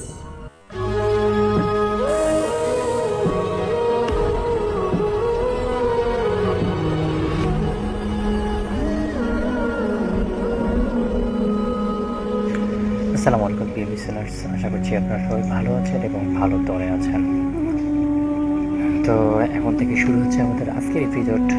আজকের এপিসোডটিকে সাজানো হয়েছে কয়েকটি ইমেল ঘটনা দিয়ে। তো আশা করছি আপনাদের আজকের গল্পটি ভালো লাগবে, কারণ আজকের গল্পটির অন্যতম একটি আকর্ষণ রয়েছে গল্পটির মাঝখানের দিকে। তাই আমি আশা করব যে আপনারা এপিসোডটি একটু স্কিপ না করে সম্পূর্ণ এপিসোডটি শোনার চেষ্টা করবেন। তো দর্শক, সর্বপ্রথম আমরা একটি ইমেল পড়ব। এই ইমেলটি আমাদের কাছে পাঠিয়েছেন নরসিংদী জেলা থেকে মাসুদ রানা ভাই। যেভাবে লিখছেন আমি সেভাবে পড়ছি। আমাদের গ্রামের উত্তর দিকে একটি বিশাল বন আছে। লোকজন একে বলে অন্ধকার জঙ্গল। দিনের বেলা এখানে কাটুটে গবাদি পশু চড়ানোর লোকেরা আসে, কিন্তু সূর্য নামলেই কেউ আর এই জঙ্গলের ভিতরে থাকে না। কারণ শোনা যায় জঙ্গলের গভীরে একটা জায়গা আছে যাকে বলা হয় ছায়ার মাঠ। যে একবার সেখানে ঢোকে আর সে জীবিত বের হতে পারে না, বা তার আর কোনো খোঁজ খবর পাওয়া যায় না। তো এই কারণেই আসলে যতই রাত কাজ করুক না কেন, তারা সন্ধ্যার আগে কোথায় আসরের আজানের পরপরই সেখান থেকে সবাই বেরিয়ে আসে। গ্রামের বৃদ্ধরা বলতো যে বহু বছর আগে ওই বনে ডাকাতদের একটা আস্তানা ছিল। একদিন পুলিশ অভিযানে ডাকাতদের সবাইকে ধরে ফেলে জঙ্গলের ভিতরেই ফাঁসি দেওয়া হয়। তারপর থেকেই রাত হলো সেই ডাকাতদের আত্মা বন জুড়ে ঘুরে বেড়ায় এবং মানুষদের সঙ্গে বিভিন্ন রকমের শয়তানি ফজলামি করে। বলা হয় ছায়ার মাঠের মাঝখানে শোনা যায় শিকল টানা হওয়া, হাহাকার আর মন্ত্র পড়ার শব্দ শোনা যায়। তো মানুষ সবাই কিন্তু এই বিষয়গুলো নিয়ে অনেক বেশি সচেতন এবং তারা কোনোভাবেই কোনো রকম ভুল করেনি। একদিন দুই বন্ধু রুবেল এবং মিজান এই গল্পটি শোনে এবং তারা আসলে বুঝতে পারে যে এই গল্পটির মধ্যে কোথাও না কোথাও একটা মিসিং আছে। কারণ অনেক দিনের জঙ্গল এখন পর্যন্ত এরকম থাকবে না। তারা আসলে এই বিষয়গুলো নিয়ে খুব বেশি ভাবাভাবি করার পর সিদ্ধান্ত নেয় যে তারা একদিন সেই জঙ্গলে যাবে এবং আসল কাহিনীটা কি সেটা একটু উদ্ঘাটন করার চেষ্টা করবে। তো এই জন্য তারা তাদের সঙ্গে ড্রোন ক্যামেরা এবং লাইটিং ব্যবস্থা করে রাখলো, যেন তারা খুব সহজেই এখানে কি হচ্ছে সেই বিষয়টি মানুষকে জানাতে পারে এবং তারা এর থেকে একটা পরিত্রাণ পেতে পারে। তো তারা ঠিক সন্ধ্যার পরপরই সেই বনের মধ্যে ঢুকলো এবং ছায়া যে জায়গাটা আছে সেই জায়গাটার মধ্যে তাদের সেট আপ রেডি করলো, ক্যামেরা, ড্রোন এবং ইত্যাদি যা যা ছিল সব কিছু এখানে তারা রেডি করলো। কিন্তু তার প্রথম দিন আসলে কোনো কিছুই দেখতে পেল না। তারা হতাশ হয়ে বাসায় ফিরল এবং তাদের মধ্যে একজন রুবেল বলল যে আসলে আমরা হয়তো সন্ধ্যা রাতে গিয়েছি, এবার এই জন্যই পাইনি, তো আমরা একটু মধ্যরাতে যাওয়ার চেষ্টা করি। তো যেই কথা সেই কাজ, তারা এবার চলে গেল প্রায় 3টার দিকে এবং 3টার দিকে গিয়ে সেখানে তারা দেখতে পেল যে সাদা একটা মানে ছায়া তাদের সামনে লড়ছে বা তাদেরকে ডাকছে, এরকম একটা অবস্থা। তো আসলে এটা দেখে তারা মোটেও ভয় পায়নি, কারণ তারা এই বিষয়গুলো নিয়ে প্রিপারেশন নিয়ে এসেছে এবং পরবর্তী সময় রুবেল আসলে বলে যে এখানে আসলে কী চাচ্ছে, কোনো কিছু কি হবে নাকি, এই বিষয়গুলো তারা বুঝতে পারতেছে এবং তারা আসলে হাঁটতে হাঁটতে মানে অন্য জায়গায় যাওয়ার চেষ্টা করলো, কিন্তু কোনোভাবেই তাদের মানে হাঁটা চলছে না বা তাদের পা সামনের দিকে যাচ্ছে না। তারা হাঁটতেছে কিন্তু ঘুরে ফিরে সেই এক জায়গায় তারা চলে আসতেছে। তো এরকম একটা অবস্থা দেখে তারা দুজনে একটু হাঁপিয়ে গেল এবং পরবর্তী সময় তারা আসলে ভাবলো যেগুলো কিছু না, এটা ভেবেই তারা কিন্তু ঘুমিয়ে পড়লো। তারপরে যখন আবার রাত গভীর হলো তখন আবার সেই ছায়া তাদের ঘুম ভাঙিয়ে দিয়ে তাদের সঙ্গে মানে কাছাকাছি হওয়ার চেষ্টা করলো বা তাদের কাছাকাছি যখন যাবে তখনই তারা বুঝতে পারতেছিল যে আসলে কী করবে। এমন একটা সিচুয়েশন তারা প্রথমবারের মতো ফেস করতেছে, যদিও তারা এই বিষয়গুলো নিয়ে অনেকদিন থেকে গবেষণা করছে। কিন্তু দর্শক আসলে তারপর ভাই লিখছেন যে আসলে তারা গিয়ে আসছে যে মানে তাদের হঠাৎ করে তারা দেখলো যে তাদের হাতের শীতল, প্রতিটি পা ফেলতে ফেলতে ঝনঝন শব্দ হচ্ছে, যেন কোনো ফাঁসির মঞ্চ থেকে নেমে আসছে তারা। একসাথে তাদের কণ্ঠ ভেসে এলো, তোমাদের মৃত্যু অন্যায় ছিল, তোমরাও এখানে মরবে। রুবেল আতঙ্কে টস ফেললো, টসের আলো গড়িয়ে গাছের নিচে পড়তেই দেখা গেল একটি খুলি পড়ে আছে, আর খুলিটার হঠাৎ দাঁত বের করে হাসছে। দুজন দৌড়াতে শুরু করলো, কিন্তু আশ্চর্যজনকভাবে তারা বারবার একই জায়গায় ফিরছে। রুবেল হাঁপাতে হাঁপাতে বললো, আমরা আটকে গেছি, এই জায়গায় আমাদের আর ছাড়বে না। মানুষ যেটা বলতেছিল সেটা সত্যি সত্যি হয়ে গেল। তখন তারা দুজন আসলে অনেকটা চিন্তায় পড়ে গেল যে এখন তারা কী করবে বা কোন দিকে যাবে। কিন্তু মানে তাদের হাতে যেই লাইট ছিল বা আগুন ছিল সেগুলো দিয়ে তারা আসলে নিজেদের ভয় সঞ্চয় করার চেষ্টা করতেছিল, কিন্তু হঠাৎ করেই তাদের যখন মানে সময় ফুরিয়ে এলো তখন তারা আসলে কোনোভাবেই কোনো কথা বলতে পারতেছিল না। কিন্তু যখন এই ছায়া তাদের দিকে খুব তেড়ে আসতেছিল ঠিক তখনই মসজিদ থেকে আজানের শব্দ আসে এবং এই সব কিছু নিমিষের মধ্যেই শেষ হয়ে যায়। তো এই ঘটনাটা আসলে ভাই লিখেছেন, আমার কাছে পার্সোনালি অনেক ভালো লেগেছে। তো আপনাদের কাছে আসলে কেমন লাগলো অবশ্যই কিন্তু আপনাদের মতামতগুলো জানাবেন। আপনাদের মতামতগুলো কিন্তু আমাদের কাছে অনেক গুরুত্বপূর্ণ। আর একটি আহ্বান থাকবে, আপনারা যারা যারা আপনাদের গল্পগুলো, প্রতিদিনগুলো মজার বা বাস্তবিক যে গল্পগুলো আপনারা আমাদের কাছে পাঠাতে চান তারা কিন্তু অবশ্যই আমাদের তো ফেসবুকে অথবা আমাদের জিমেলে মেসেজ করে আপনাদের ঘটনাটি পাঠিয়ে দিতে পারেন। আমরা গল্পটি পড়ি এবং সমাধান সব কিছু দেখি, যদি সব কিছু ঠিকঠাক থাকে তাহলে সব হয়ে যাবে। তো দর্শক আজকের গল্পটি এ পর্যন্তই, আবার কথা হবে গল্প হবে নতুন এপিসোডে। আল্লাহ হাফেজ।